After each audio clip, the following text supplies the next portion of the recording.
ഞങ്ങൾക്ക് ആവശ്യമുള്ള ആഹാരം ഞങ്ങൾക്ക് തരണമേ. ഞങ്ങളുടെ കാരോട് ഞങ്ങൾ ക്ഷമിച്ചിരിക്കുന്നത് പോലെ ഞങ്ങളുടെ പാപം ഞങ്ങളോട് ക്ഷമിക്കണമേ. പരീക്ഷയിലേക്ക് ഞങ്ങളെ പ്രവേശിപ്പിക്കരുതേ, പിന്നോതിനെ ഞങ്ങളെ രക്ഷിച്ചുകൊള്ളണമേ. എന്തുകൊണ്ടെന്ന രാജ്യവും ശക്തിയും മഹത്വവും എന്നേക്കും നിനക്കുള്ളതാകുന്നു. ആമേൻ. കൃപ നിറഞ്ഞ മറിയമേ, നിനക്ക് സമാധാനം.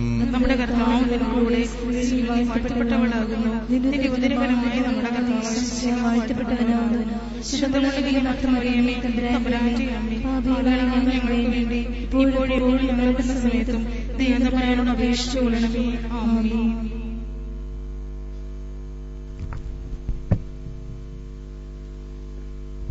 എല്ലാവർക്കും യഥാസ്ഥാനങ്ങളിലിരിക്കാം. ത്രിയേക ദൈവത്തിന് സ്തുതി. ഒക്ടോബർ മാസത്തിലെ സായാഹ്ന ധ്യാനത്തിന്റെ 2ാമത്തെ ദിവസത്തിലേക്കാണ് നമ്മൾ പ്രവേശിച്ചിരിക്കുന്നത്. അഭിമന്യ തിരുമനസ്സുകൊണ്ട് വിദേശ യാത്രയ്ക്ക് ശേഷം മറ്റ് ഒരു പരിപാടിയിലും പങ്കെടുക്കാതെ ഇതെല്ലാം ക്യാൻസൽ ചെയ്തതിന് ശേഷം ഇന്ന് ഇവിടെ നടത്തുന്ന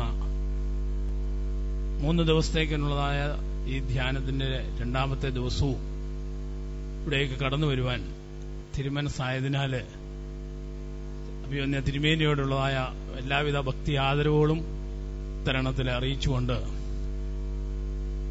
സ്വാഗതം എന്നത് ഔപചാരികതയുടെ പേരിൽ മാത്രം തിരുമുമ്പാ സമർപ്പിച്ചുകൊണ്ട് ഇവിടെ കൂടെ വന്നിരിക്കുന്ന എല്ലാ ജനത്തിനും ഈ വചന ശുശ്രൂഷ മുഖാന്തരം അനുഗ്രഹം പ്രാപിപ്പാൻ തക്ക വിധത്തില് പ്രാർത്ഥനാപൂർവം ഈ ശുശ്രൂഷയിൽ സംബന്ധിക്കണമെന്ന് മാത്രം മുന്നമേ ഓർമ്മപ്പെടുത്തിക്കൊണ്ട് അഭിമന്യ തിരുമേനിയെ പ്രസംഗിപ്പാനായിട്ട് സാദരം പാദങ്ങൾ ക്ഷണം സമർപ്പിച്ചുകൊണ്ട് എന്റെ വാക്കുകളെ ചുരുക്കുന്നു.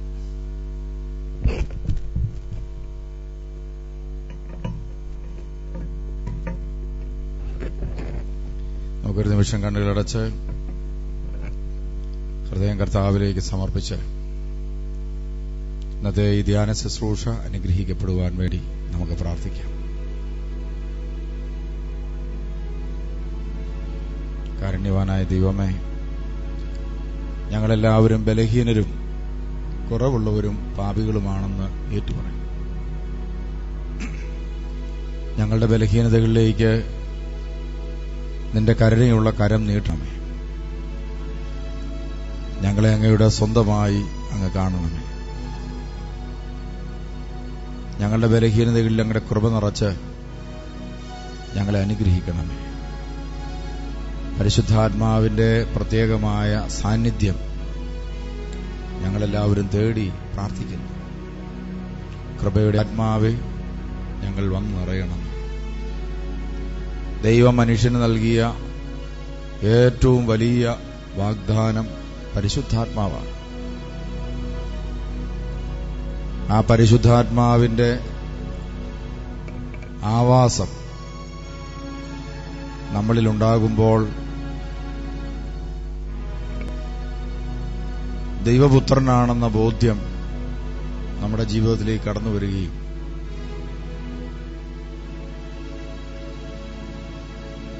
ആയതുകൊണ്ട് ഒരു പുത്രനെടുത്ത നിലപാടുകളും മനോഭാവങ്ങളും നാം കാത്തു സൂക്ഷിക്കുകയും ചെയ്യും.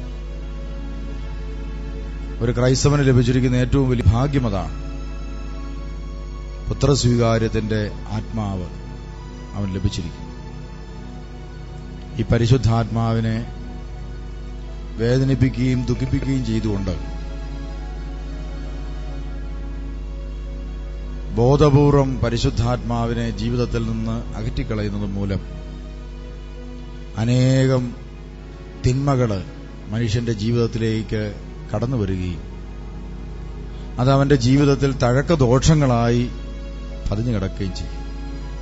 കർത്താവെ, ഞങ്ങളുടെ വ്യക്തിഗത ജീവിതത്തിൽ നിന്ന് എടുത്തു മാറ്റാൻ പറ്റാതെ കിടക്കുന്ന എല്ലാ തഴക്കദോഷങ്ങളും വിപരീത വികാരങ്ങളും ചിന്തകളും നിലപാടുകളും മനോഭാവങ്ങളും നീക്കി ദൈവപുത്രനടുത്ത കാഴ്ചപ്പാടുകളും മനോഭാവങ്ങളും നൽകി ഞങ്ങളെ സഹായിക്കണമേ, ഞങ്ങളെ അനുഗ്രഹിക്കണമേ എന്ന് പ്രാർത്ഥിക്കുന്നു.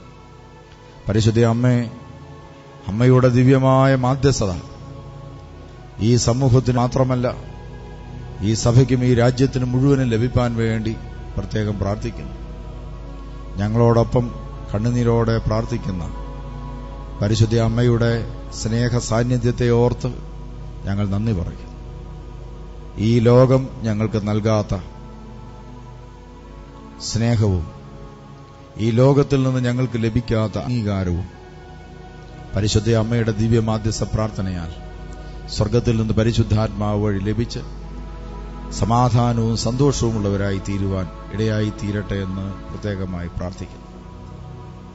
ആയത് ദൈവമാതാവ് പരിശുദ്ധ കന്യകമറിയാമിന്റെയും സകല പരിശുദ്ധന്മാരുടെയും പ്രാർത്ഥനയാൽ തന്നെ. ത്രിയേക ദൈവനാമത്തിന് മഹത്വമുണ്ടായിരിക്കട്ടെ. ഇന്നലെ നാം ദൈവവചനത്തിൽ നിന്ന് മനസ്സിലാക്കിയത് കൊർണേലിയൂസ് എന്ന് പറയുന്ന ഒരു മനുഷ്യൻ, അദ്ദേഹത്തിന്റെ ദൈവഭക്തിയും അതുപോലെ ദാനധർമ്മങ്ങളും മൂലം ദൈവകൃപ പ്രത്യേകമായി ആ വ്യക്തിക്ക് മാത്രമല്ല, ആ വ്യക്തിയുടെ ജീവിതത്തിലൂടെ വിജാതീയരായ പല വ്യക്തികളുടെ മേലും പരിശുദ്ധാത്മാവ് വന്നു. അതുവഴി അപ്പോസ്തലന്മാർക്ക് പോലും വിജാതീയരുടെ ഇടയിലേക്ക് പോയി ദൈവസുവിശേഷം പറയണമെന്ന ബോധ്യവും ഉൾക്കാഴ്ചയും ലഭിച്ചു. അതുവഴി ഒരു പ്രദേശത്ത് ഒതുങ്ങിക്കൂടി പോയിരുന്ന സുവിശേഷ ശുശ്രൂഷ ലോകം മുഴുവൻ വ്യാപിക്കുവാനായിട്ട് ഇതും ഒരു കാരണമായി തീർന്നു. അങ്ങനെയാണ് ഇന്ന് നാം കാണുന്ന സഭകളെല്ലാം തന്നെ നിലനിൽക്കുന്നത്. ഈ കൊർണേലിയൂസ് എന്ന് പറയുന്ന വ്യക്തിയുടെ, വിജാതീയ വ്യക്തിയുടെ വിശ്വാസവും അവന്റെ നന്മ പ്രവൃത്തികളും ഇതുപോലെ കൃപയുടെ ഒരു നീർച്ചാലായി മാറുന്നത് കാണുവാനായിട്ട് സാധിക്കും. ഒരു വ്യക്തിയുടെ ജീവിതത്തിൽ ലഭിക്കുന്ന ദൈവകൃപ അനേകരുടെ ദൈവാനുഗ്രഹത്തിന് കാരണമായി തീരുന്നത് പോലെ തന്നെ ഒരു വ്യക്തിയുടെ ജീവിതത്തിൽ ഉണ്ടാകുന്ന പാപങ്ങൾ അനേകരുടെ ജീവിതത്തെ വഴിതെറ്റിക്കാനും ദൈവകൃപ നഷ്ടപ്പെടുത്തി ഒരുപക്ഷെ ഒരു സമൂഹത്തെ തന്നെ ഇല്ലായ്മ ചെയ്യാനും, എന്തിനേറെ നമ്മൾ ചരിത്രം പരിശോധിച്ചു നോക്കിയാൽ, പ്രത്യേകിച്ച് ആംഗ്ലിക്കൻ ചർച്ചിന്റെയൊക്കെ ചരിത്രം പരിശോധിച്ചു നോക്കിയാൽ സഭകൾ തന്നെ ഇല്ലാതായി പോകാനും വ്യക്തിയുടെ പാപം കാരണമായി തീരുന്നത് കാണാൻ സാധിക്കും. അതുകൊണ്ട് ഇന്ന് നാം എന്ന വ്യക്തികൾ വഴി പലപ്പോഴും ദൈവകൃപ നമ്മുടെ ജീവിതത്തിൽ അടഞ്ഞു പോവുകയും ലഭിക്കാനിരിക്കുന്ന അനേകം ദൈവകൃപകള് നമുക്ക് നഷ്ടമാകുകയും ചെയ്യുന്നതിനെക്കുറിച്ച് നാം ചിന്തിക്കാൻ പോവുകയാണ്. റോമർക്ക് എഴുതിയ ലേഖനം 1-ാം അധ്യായത്തിന്റെ 18 മുതലുള്ള വചനം വായിക്കുമ്പോൾ നമ്മൾ ഇപ്രകാരം കാണുകയാണ്: മനുഷ്യരുടെ സകല ദുഷ്ടതയ്ക്കും അനീതിക്കുമെതിരായി ദൈവത്തിന്റെ ക്രോധം ആകാശത്തു നിന്ന് പ്രത്യക്ഷപ്പെടുന്നു.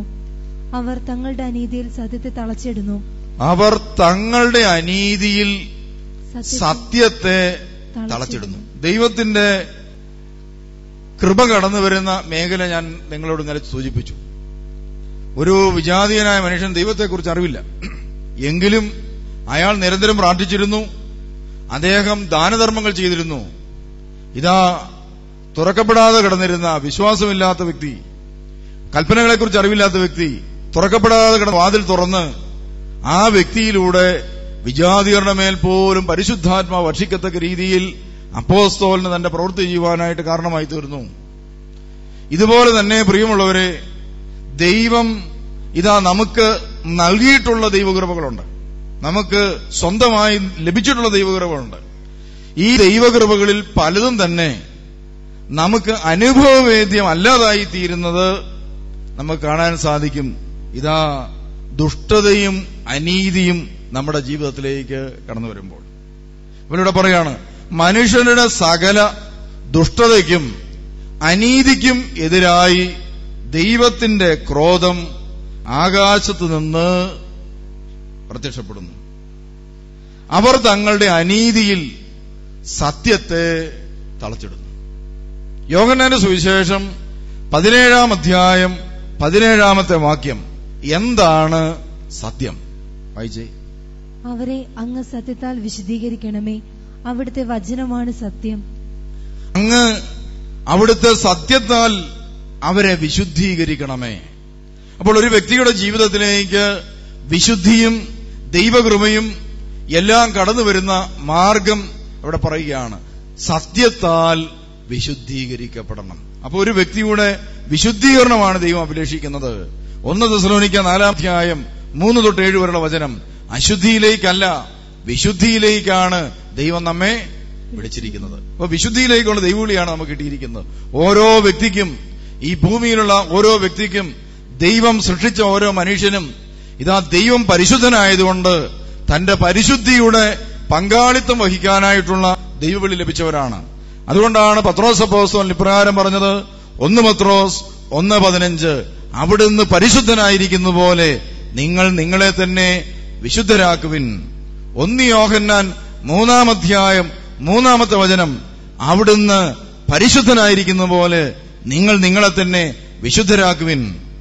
അതുപോലെ ലേവ്യ പുസ്തകത്തില് ആവർത്തിച്ച് പറയുന്നു, അവിടുന്ന് പരിശുദ്ധനായിരിക്കുന്ന പോലെ നിങ്ങളെ തന്നെ വിശുദ്ധരാക്കുവിൻ. എത്രയോ വചനങ്ങളാണ് ദൈവം ആവർത്തിച്ച് മനുഷ്യന് പറയുന്നത്. ദൈവം പരിശുദ്ധനായിരിക്കുന്നത് പോലെ അതേ പരിശുദ്ധിയിലേക്കുള്ള ദൈവവിളി കിട്ടിയവരാണ് ഓരോ ദൈവമക്കളും. അതിൽ ക്രൈസ്തവരായ ദൈവമക്കളെ എന്ത് ചെയ്യുന്നു? അതിനുവേണ്ടി വിളിച്ചപ്പോൾ അവർ ഇതാ എന്ന് പറഞ്ഞുകൊണ്ട് സ്വന്തം ജീവിതം മാമോദീസ തൊട്ടിക്ക് മുമ്പിൽ സമർപ്പിച്ചപ്പോൾ അവരെ ഇതാ വിശുദ്ധിക്ക് വേണ്ടി ഉടമ്പടിയുടെ മക്കളാക്കി തീർത്തു. അതുകൊണ്ട് ഓരോ ക്രിസ്ത്യാനിയും പ്രിയമുള്ളവരെ തിരിച്ചറിഞ്ഞിരിക്കണം, അവൻ ഉടമ്പടിയുടെ മകനാണ്. ദൈവവുമായി ചെയ്തിട്ടുള്ള ഒരു ഉടമ്പടിയുണ്ട്. പരിശുദ്ധ സഭയിൽ ഈ മാമോദീസ തൊട്ടിയിൽ നിന്ന് പുറത്തു പോകാത്ത ഒരു ക്രിസ്ത്യാനിയുമില്ല. ആ ഒരു ക്രിസ്ത്യാനി അവന്റെ ജീവിതത്തിൽ മാമോദീസ തൊട്ടിയിൽ നിന്ന് പിറന്ന് പുറത്തു വീണാൽ, സഭയുടെ മകനായി പുറന്നു വീണാൽ, അവൻ ഇതാ ദൈവത്തോട് ചെയ്യുന്ന ഉടമ്പടിയുണ്ട്. ആ ഉടമ്പടി എന്താണ്? ഇതാ ദൈവവചനത്താൽ വിശുദ്ധീകരിക്കപ്പെട്ട് ജീവിക്കാൻ ഞാൻ തീരുമാനമെടുത്തിരിക്കുന്നു. അതാണ് ഞാനും നിങ്ങളും തമ്പുരാന്റെ മുമ്പിൽ എടുത്തിരിക്കുന്ന തീരുമാനം. നാം ഈ ദൈവം ഇറങ്ങി വരുന്ന റോണോസിന്റെ മുമ്പിൽ എടുത്തിരിക്കുന്ന തീരുമാനം ഇതാണ്: ദൈവവചനം അനുസരിച്ച് ജീവിച്ച് വചനത്താൽ വിശുദ്ധീകരിക്കപ്പെട്ട് ഇതാ ദൈവത്തിന്റെ പരിശുദ്ധിയിൽ പങ്കാളിയായി നിത്യതയിലേക്ക് ദൈവത്തെ പോലെ ഒരിക്കലും മരിക്കാത്തവനായി നിത്യതയുടെ സൗഭാഗ്യം അനുഭവിക്കുന്നവനായി തീരണം. ഇതിന് ദൈവം നൽകിയിരിക്കുന്ന ദൈവവിളിയാണ് ക്രൈസ്തവ ദൈവവിളി. ആ ക്രൈസ്തവ ദൈവവിളിയിലേക്ക് നമ്മെ കൈപിടിച്ചുയർത്താൻ വേണ്ടിയിട്ടുള്ള വിശുദ്ധീകരണത്തിന്റെ മാർഗമാണ് പ്രിയമുള്ളവരെ പരിശുദ്ധ സഭ എന്ന് പറയുന്നത്. അതുകൊണ്ട് പരിശുദ്ധ സഭയിലെ 7 കൂദാശകളുണ്ട്.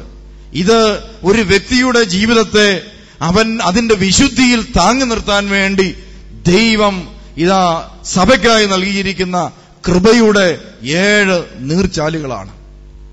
7 നീർച്ചാലുകളാണ്. നമുക്കറിയാം കൂദാശ എന്ന വാക്കിന്റെ അർത്ഥം എന്താണ്? വിശുദ്ധീകരണം എന്നാണ്, ശുദ്ധീകരിക്കുക. അപ്പോൾ ഓരോ കൂദാശയിലൂടെയും ദൈവം നമ്മെ വിശുദ്ധീകരിക്കാൻ ആഗ്രഹിക്കുന്നു. പക്ഷേ വിശുദ്ധീകരണം നടക്കുന്നത് എങ്ങനെയാണ്? ഓരോ കൂദാശയും സത്യത്തിൽ ഓരോ ദൈവവചനങ്ങളുടെ വെളിപ്പെടുത്തലാണ്. ഓരോ കൂദാശയും അടിസ്ഥാനപ്പെട്ടിരിക്കുന്നത് ഓരോ ദൈവവചനത്തിലാണ് പ്രിയമുള്ളവരെ.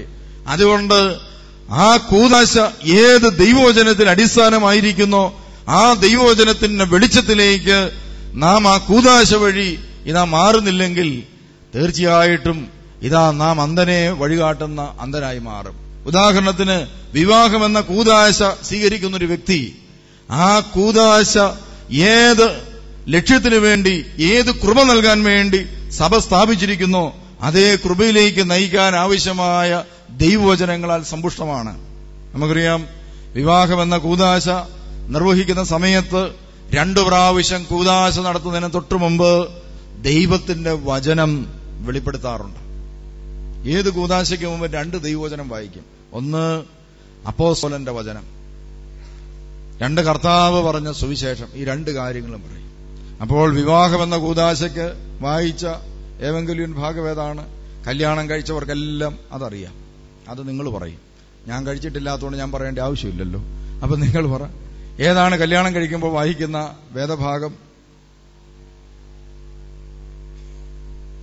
ഏതാണ് വേദഭാഗം?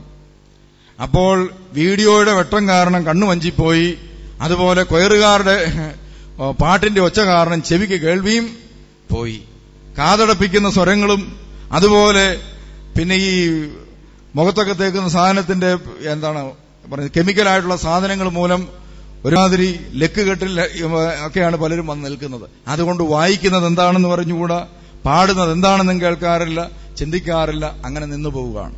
ഇന്ന് പല കുടുംബജീവിതങ്ങളും തകർന്നു പോകാൻ കാരണം ഇതാണ്. അതുകൊണ്ട് ഇന്നെങ്കിലും വീട്ടിൽ പോയി കല്യാണം കഴിപ്പിച്ചപ്പോൾ തമ്പുരാൻ ഈ ദേവാലയത്തിന്റെ മുമ്പിൽ നിന്ന് പറഞ്ഞുവിട്ട വചനം കാണാതെ പഠിച്ച്, നിങ്ങളുടെ വിശുദ്ധീകരണത്തിനുള്ള വചനമാണ്, കാണാതെ പഠിച്ച് എന്ത് ചെയ്തിരിക്കണം? ഹൃദയത്തിൽ സൂക്ഷിച്ചു വെക്കണം. ഇപ്പൊ രണ്ട് പ്രധാനപ്പെട്ട വചനമാണ് അവിടെ വായിക്കുന്നത് പ്രിയമുള്ളവരെ. അത് നിങ്ങൾ നാളെ കണ്ടുപിടിച്ചുകൊണ്ട് വരണം. അതുപോലെ മാമോദീസ മുങ്ങുമ്പോൾ 2 വേദഭാഗം വായിക്കാറുണ്ട്. അതും എനിക്കും നിങ്ങൾക്കും വേണ്ടിയുള്ളതാണ്. അതുകൊണ്ട് അത് നിങ്ങൾ എന്ത് ചെയ്യണം? നാളെ വരുമ്പോൾ ഇതാ വായിച്ച് കാണാൻ പഠിച്ചു. പൗലോസ് അപ്പോസ്തലന്റെ ലേഖനം വായിക്കും, ഏവങ്കലിയൻ വായിക്കും. 2 ഭാഗവും ഇതാ കാണാതെ പഠിച്ചുകൊണ്ട് വരണം. കാണാതെ പഠിച്ചില്ലേലും വേണ്ടില്ല, വായിച്ച് മനസ്സിലാക്കിയിട്ട് ഇന്നതാണ് എന്ന് മനസ്സിലാക്കിയിട്ട് വരണം. അതുപോലെ തൈലാഭിഷേക ശുശ്രൂഷ നടത്തുമ്പോഴും ഏവങ്കലിയനും വായിക്കും, ലേഖനവും വായിക്കും. രണ്ടും ഒരു ക്രിസ്ത്യാനിക്ക് വേണ്ടി അടിസ്ഥാനപരമായി നൽകിയിരിക്കുന്ന വിശുദ്ധീകരണത്തിന്, ഇതിന്റെ അടിസ്ഥാനത്തിലാണ് ഈ കൂദാശ നടത്തുന്നത്. അങ്ങനെ ഔദ്യോഗികമായി സഭ അംഗീകരിച്ചിരിക്കുന്ന കൂദാശകളുണ്ട്. അതുപോലെ വീട് കൂദാശയുണ്ട്. അങ്ങനെ എത്രയോ കൂദാശകളുണ്ട്. അപ്പോ വളരെ ഇമ്പോർട്ടന്റ് ആയിട്ടുള്ള കാര്യങ്ങളാണ് അതൊക്കെ. അപ്പോ നമുക്കറിയാം, ഒരു മനുഷ്യനെ ഇതാ ശവസംസ്കാര ശുശ്രൂഷ നടത്തുമ്പോൾ അന്നേരവും എന്ത് വായിക്കും? ഒരു വേദഭാഗവും വായിക്കും, അതുപോലെ പൗലോസ് അപ്പോസ്തലന്റെ ലേഖനവും വായിക്കും. അതിന്റെ അടിസ്ഥാനത്തിലാണ് നമ്മളവനെ ശവസംസ്കാരം ചെയ്യുന്നത്. പള്ളിയിൽ കൊണ്ടുവന്ന് ശവസംസ്കാരം ചെയ്യുന്ന അതിന്റെ അടിസ്ഥാനത്തിലാണ്. അതുപോലെ ഓരോ ഒരു പുരോഹിതനെ പൗരോഹിത്യം കൊടുത്ത് അധികാരപ്പെടുത്തുമ്പോൾ അവിടെയും ഒരു വേദഭാഗവും വായിക്കും, ലേഖനവും വായിക്കും. അതിന്റെ അടിസ്ഥാനത്തിലാണ് അവരെ ദൈവം അഭിഷേകം ചെയ്തയക്കുന്നത്. അങ്ങനെ ഓരോ വ്യക്തിക്കും ഇതാ ദൈവവചനം കൊടുത്താണ് അവനെ വിശുദ്ധീകരിക്കുന്നത്. അതുകൊണ്ട് യേശു പറഞ്ഞു, അവിടുത്തെ വചനത്താൽ എന്നെ വിശുദ്ധീകരിക്കണമേ, അവിടുത്തെ സത്യത്താൽ എന്നെ വിശുദ്ധീകരിക്കണമേ, അവിടുത്തെ വചനമാണല്ലോ സത്യം. അതുകൊണ്ട് പ്രിയമുള്ളവരെ, ഒരു വ്യക്തിയുടെ ജീവിതത്തിലെ സത്യം എന്താണെന്ന് മനസ്സിലായിരിക്കണം. എന്താണ്? അവന് ദൈവം നൽകിയിരിക്കുന്ന തിരുവചനങ്ങളാണ് അവന്റെ ജീവിതത്തിലെ സത്യം. എന്നിട്ട് ഇവിടെ പൗലോസ് അപ്പോസ്തലൻ പറയാണ്, അവർ തങ്ങളുടെ ജീവിതത്തിലെ അനീതിയിൽ സത്യത്തെ തളച്ചിടുന്നു. തന്റെ ജീവിതത്തിൽ ദൈവം നൽകിയിരിക്കുന്ന വചനങ്ങൾ ഞാൻ കണ്ടിട്ടില്ല, കേട്ടിട്ടില്ല, മനസ്സിലാക്കിയിട്ടില്ല, ആരും പറഞ്ഞു തന്നിട്ടില്ല, ഇതാദ്യം കേൾക്കുക എന്നൊക്കെ പറഞ്ഞ് ഇതാ താൻ പാലിക്കാൻ കടപ്പെട്ടിരിക്കുന്ന, താൻ മനസ്സിലാക്കിയിരിക്കാൻ നിർബന്ധമായും കടപ്പെട്ടിരിക്കുന്ന ദൈവവചനങ്ങൾ കാണുകയോ കേൾക്കുകയോ മനസ്സിലാക്കുകയോ ചെയ്യാൻ തയ്യാറാകാതെ ഹൃദയമടച്ചിരിക്കുന്നു. ഇനി മനസ്സിലാക്കിയവർ തന്നെ പൂച്ച കണ്ണടച്ച് പാല് കുടിക്കുന്നത് പോലെ, പൂച്ച കണ്ണടച്ച് പാല് കുടിക്കുന്നത് പോലെ പാപത്തോട് രഹസ്യ ബന്ധം പുലർത്തിക്കൊണ്ട്, ഹൃദയത്തിൽ പാപം വെച്ചു പുലർത്തിക്കൊണ്ട് പുറമേ കാപട്യ മുഖവും മൂടിയുമായിട്ട് ജീവിക്കുന്നു. പുറമേ കാണുമ്പോൾ ചിരിച്ചു കാണിക്കുകയും ഉള്ള് മോശമായിരിക്കുകയും ചെയ്യുന്നത് ഇതാ മലയാളികളുടെ മാത്രം ലക്ഷണമാണ്. അകവും പുറവും ഒരുപോലെയുള്ള മനുഷ്യരായി ജീവിക്കണം. നമ്മുടെ അകത്തുള്ളതായിരിക്കണം നമ്മുടെ മുഖത്തും നമ്മുടെ നാവിലും പ്രകാശിക്കേണ്ടത്. അകത്തൊന്നും പുറത്തും മറ്റുള്ളതുമായി ജീവിക്കുന്ന മനുഷ്യരെ ഏറ്റവും കൂടുതൽ കാണാൻ സാധിക്കുന്ന എവിടെയാണെന്നറിയോ? ലോകത്തിൽ ഏറ്റവും കൂടുതൽ കപടന്മാരുള്ള എവിടെയാണെന്നറിയോ?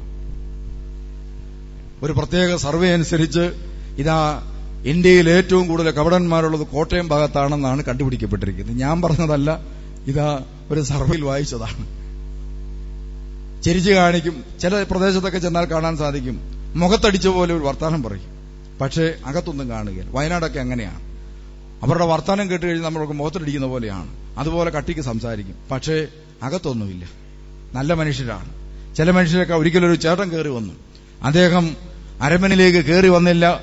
അവിടോട്ട് വന്ന് നിന്ന ഉടനെ തന്നെ പുള്ളിയുടെ വായിലിരിക്കുന്ന മുഴുവൻ എന്നെ പറഞ്ഞു. അദ്ദേഹത്തിന് ഏതോ ഒരു സർട്ടിഫിക്കറ്റ് പള്ളിയിൽ നിന്ന് കൊടുത്തില്ല, അതാണ് കാര്യം. പള്ളിയിൽ നിന്ന് കൊടുക്കണമെങ്കിൽ തിരുമേനിയോട് എന്ന് പറയാൻ പറഞ്ഞു. അപ്പൊ പുള്ളി അവിടെ ഒന്നുകൊണ്ട് പ്രസംഗിക്കുകയാണ്. പ്രസംഗിക്കുന്നത് കേട്ട് കഴിഞ്ഞാൽ ഇതാ സാധാരണയായിട്ട് ഒരു 10 മിനിറ്റ് പുള്ളിയുടെ പ്രസംഗം കേട്ടാൽ ആരും പുള്ളിയെ അവിടെ നിന്ന് ഇറക്കി വിടും. അങ്ങനെ പുള്ളി പ്രസംഗിച്ചുകൊണ്ടിരിക്കുക. ഒരു വൈദികനോട് പോലും സംസാരിക്കാൻ പറ്റാത്ത കാര്യങ്ങളാണ് പുള്ളി പറഞ്ഞുകൊണ്ടിരിക്കുന്നത്. അത്ര മോശമായ ഡയലോഗുകളാണ് അദ്ദേഹം എന്നോട് പറഞ്ഞുകൊണ്ടിരുന്നത്. ഞാനെല്ലാം കേട്ടിട്ട് അദ്ദേഹത്തോട് പറഞ്ഞു, ചേട്ടന് കുറച്ച് ടെൻഷൻ കൂടുതലാണ്, ഇവിടെ ഇരിക്കാൻ പറഞ്ഞു. ഉടനെ ഇരുന്നു. ഇരിക്കുന്നതിന് വിഷയമൊന്നുമില്ലല്ലോ എന്ന് ചോദിച്ചു. അതും ദേഷ്യത്തില്ല. ഞാൻ പറഞ്ഞില്ല, ഇരിക്കാൻ പറഞ്ഞു. ഇരുന്ന് കഴിഞ്ഞപ്പോൾ ഞാൻ എന്റെ കൂടെയുള്ള പയ്യനോട് പറഞ്ഞു, ഒരു ഗ്ലാസ് കാപ്പി കൊണ്ടുവരാൻ പറഞ്ഞു. 2 ബിസ്ക്കറ്റും. ഉടനെ കാപ്പി ബിസ്ക്കറ്റും കൊണ്ട് ഞാൻ പറഞ്ഞു, ഇനി ഇത് കുടിച്ചേച്ച് പറയാൻ പറഞ്ഞു. ഉടനെ കുടിച്ചു. ബിസ്ക്കറ്റ് എടുത്ത് ഉടനെ ദേഷ്യത്തിൽ തന്നെ പുള്ളിനോട്, തിരുമേനിക്ക് വേണ്ടേ? ഉടനെ ഞാൻ പറഞ്ഞു, 2 കഴിച്ചോളാം. ഒരെണ്ണം കഴിച്ചപ്പോൾ ഞാൻ പറഞ്ഞു 2 കൂടെ കഴിക്കാൻ പറഞ്ഞു. അങ്ങനെ 2 ബിസ്ക്കറ്റൊക്കെ കഴിച്ചു. ബിസ്ക്കറ്റൊക്കെ കഴിഞ്ഞു കഴിഞ്ഞപ്പോൾ ഞാൻ ചോദിച്ചു, എന്നാ ഇങ്ങനെ പ്രശ്നം എന്നാന്ന് ചോദിച്ചു. അന്നേരം എനിക്ക് പള്ളിയിൽ സർട്ടിഫിക്കറ്റ്. ഞാൻ പറഞ്ഞു, താഴെ പള്ളിയിലോട്ടല്ലേ. ഉടനെ പള്ളിയിലേക്ക് പോകാൻ നേരത്ത് ഞാൻ പറഞ്ഞു വരാൻ പറഞ്ഞു. അടുത്ത ആഴ്ച അമ്പലവയലിൽ ഒരു ധ്യാനമുണ്ട്, ആ ധ്യാനത്തിൽ പോയി പങ്കെടുക്കുകയും കൂടെ ചെയ്തേക്കണം എന്ന് പറഞ്ഞ് ഞാൻ മുറിയിലേക്ക് കയറി. പിറ്റേ ആഴ്ച ധ്യാനത്തിന് ഞാൻ നോക്കുമ്പോൾ ഏറ്റവും ഫ്രണ്ടിൽ കൈകെട്ടിയിരിപ്പുണ്ട്.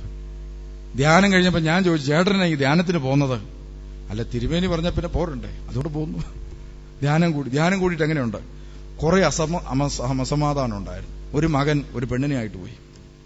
വേറെന്തെല്ലാം പ്രശ്നങ്ങളുണ്ട് പുള്ളിക്ക്. അങ്ങനെ എല്ലാം പ്രശ്നങ്ങളാണ്. അപ്പൊ മുഴുവൻ ടെൻഷനാണ്. അപ്പോ പുള്ളിയുടെ ഉള്ളിലുള്ളത് മുഴുവൻ എന്ത് ചെയ്യാണ്? പുള്ളി എല്ലാവരും പ്രകടമാക്കിക്കൊണ്ടിരിക്കുകയാണ്. പക്ഷേ അങ്ങനെ പ്രകടമാക്കിക്കൊണ്ടിരുന്ന മനുഷ്യനോട് ഇതാ ധ്യാനത്തിനിടയിൽ ഞാൻ നോക്കുമ്പോൾ പുള്ളിക്കാരൻ ഇടയ്ക്ക് കരയുകയൊക്കെ ചെയ്യും. ഉള്ളും പുറവും ഒരുപോലെ ഇരിക്കുന്ന മനുഷ്യൻ, ഉള്ളിലെ വികാരം മുഴുവൻ പുറത്ത് പ്രകടമാക്കുന്ന മനുഷ്യർ. എന്നാൽ നമ്മുടെ ആളുകളുടെ പ്രത്യേകത എന്താണ്? ഉള്ളിലുള്ളത് അവരിങ്ങനെ വെച്ചുകൊണ്ടിരിക്കും. സമയമാകുമ്പോൾ നമുക്കിടെടുത്ത് പ്രയോഗിക്കും. അങ്ങനെയുള്ള മനുഷ്യർ അവരെ ഏറ്റവും കൂടുതൽ കാണുന്നത് കോട്ടയത്താണ്. അപ്പൊ അതുകൊണ്ട് നമ്മൾ ഓർക്കുക, ഇവിടെ സത്യത്തെ കണ്ടോ, പലർക്കും ആളുകൾക്കും ഈ അനുഭവമായിട്ടുണ്ട്. അതാണ് അവരിത് ചിരിക്കുന്നത്. സത്യം ഇതാണ്. അപ്പോ എനിക്കൊത്തിരി അനുഭവം കിട്ടിയിട്ടുണ്ട്. ചിരിച്ചു കാണിക്കുന്ന പല മനുഷ്യരും പിന്നിൽ കൂടെ പല ബുദ്ധിമുട്ടുകളും നമുക്ക് സൃഷ്ടിക്കുമ്പോൾ ഞാൻ പലപ്പോഴും ഓർക്കാറുണ്ട്, എന്നാലും ഇവരിങ്ങനെയായി പോയല്ലോ. അപ്പൊ ഓർക്കുക, സത്യത്തെ എന്ത് ചെയ്യുന്നു? തളച്ചിടുന്നു. അപ്പൊ ഓരോ കൂതാശകളും ഓരോ സത്യത്തെ പ്രകാശിപ്പിക്കുന്നു. ഈ ദൈവവചന സത്യങ്ങളെ നമ്മൾ എന്ത് ചെയ്യുന്നു? നമ്മുടെ ഇഷ്ടങ്ങളും നമ്മുടെ ദുരാശകളും ആഗ്രഹങ്ങൾ സാധിച്ചെടുക്കാൻ വേണ്ടി ദൈവവചനമാകുന്ന സത്യങ്ങളെ നമ്മുടെ വ്യക്തി ജീവിതത്തിൽ നമ്മൾ തളയ്ക്കുന്നു. തളച്ച ശേഷം എന്ത് ചെയ്യുന്നു? അടുത്ത വായിച്ചേ. ദൈവത്തെക്കുറിച്ച് അറിയാൻ കഴിയുന്നതൊക്കെ അവർക്ക് വ്യക്തമായി. കാലാകാലങ്ങളിൽ ജനിച്ചപ്പോൾ മുതൽ സമൂഹത്തിൽ ജീവിക്കുന്ന മിക്കവാറും എല്ലാ മനുഷ്യർക്കും, ക്രൈസ്തവരെന്ന് വേണ്ട, ഏതു മനുഷ്യനും അവന്റെ മനസാക്ഷിയിൽ തിരിച്ചറിയാൻ പറ്റുന്നൊരു കാര്യമുണ്ട്: ദൈവം പറഞ്ഞ നിയമങ്ങളും സത്യങ്ങളും. നമ്മൾ ഏത് രാജ്യത്ത് ചെന്നാലും പ്രിയമുള്ളവരെ, ലോകത്തിലെ എല്ലാ രാജ്യങ്ങളിലും നിയമങ്ങളും നിയമ സംഹിതകളുമുണ്ട്. അതുപോലെ ന്യായാധിപന്മാരുണ്ട്, ജഡ്ജിമാരുണ്ട്, അതുപോലെ ന്യായാധിപ പുസ്തകങ്ങളുണ്ട്. എല്ലാ നിയമങ്ങളും എല്ലാ രാജ്യങ്ങളിലും ക്രമീകരിച്ചിരിക്കുന്ന എന്തിന്റെ അടിസ്ഥാനത്തിലാണെന്നറിയാവോ? 10 കൽപ്പനയുടെ അടിസ്ഥാനത്തിൽ.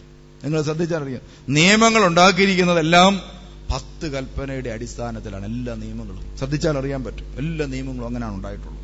അപ്പോൾ ഈ നിയമങ്ങളെല്ലാം എന്ത് ചെയ്യാണ്? നമ്മുടെ ജീവിതത്തിലേക്ക് ദൈവം തന്നിരിക്കുകയാണ്.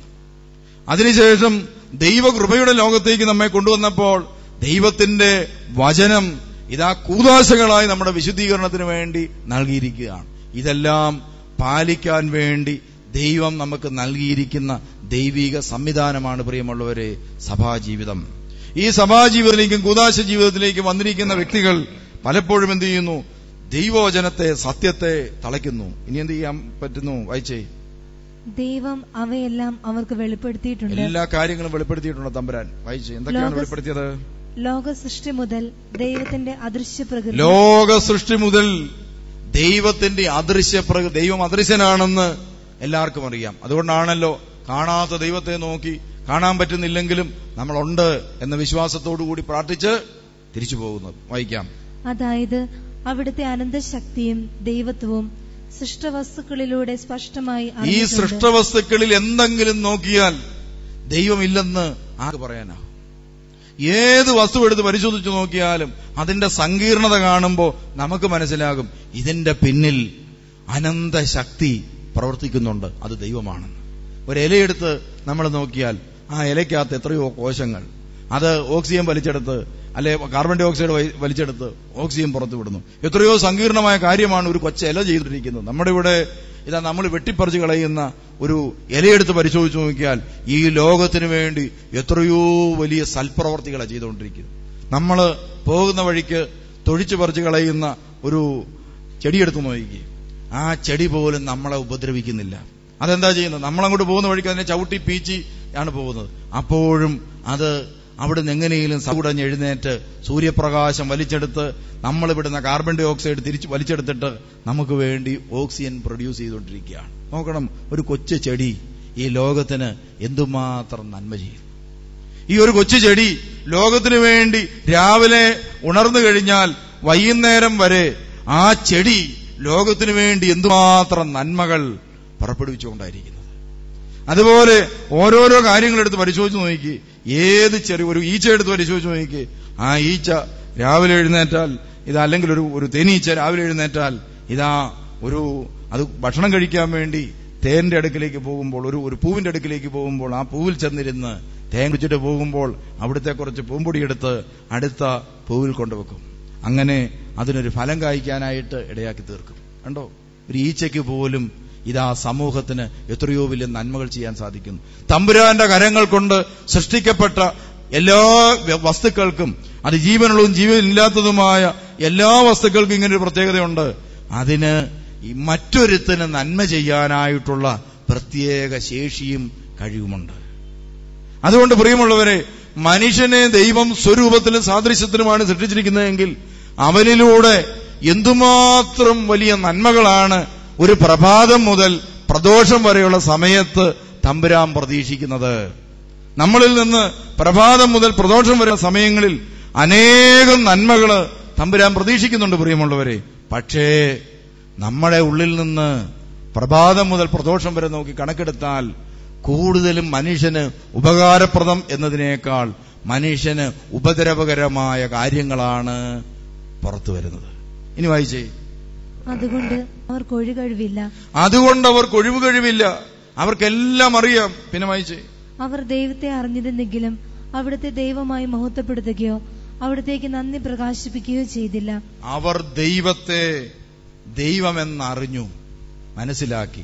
പക്ഷേ ദൈവമെന്ന നിലയിൽ അവനെ അംഗീകരിക്കുകയോ മഹത്വം കൊടുക്കുകയോ ചെയ്തില്ല. പ്രിയമുള്ളവരെ, നാം വിശ്വസിക്കുന്ന ദൈവത്തെ ദൈവമായി അംഗീകരിച്ചാൽ അവൻ പറയുന്ന വാക്ക് അനുസരിക്കും. പ്രിയമുള്ളവരെ, നിങ്ങളുടെ വീടുകളിലെല്ലാം അപ്പന്മാരുണ്ട്.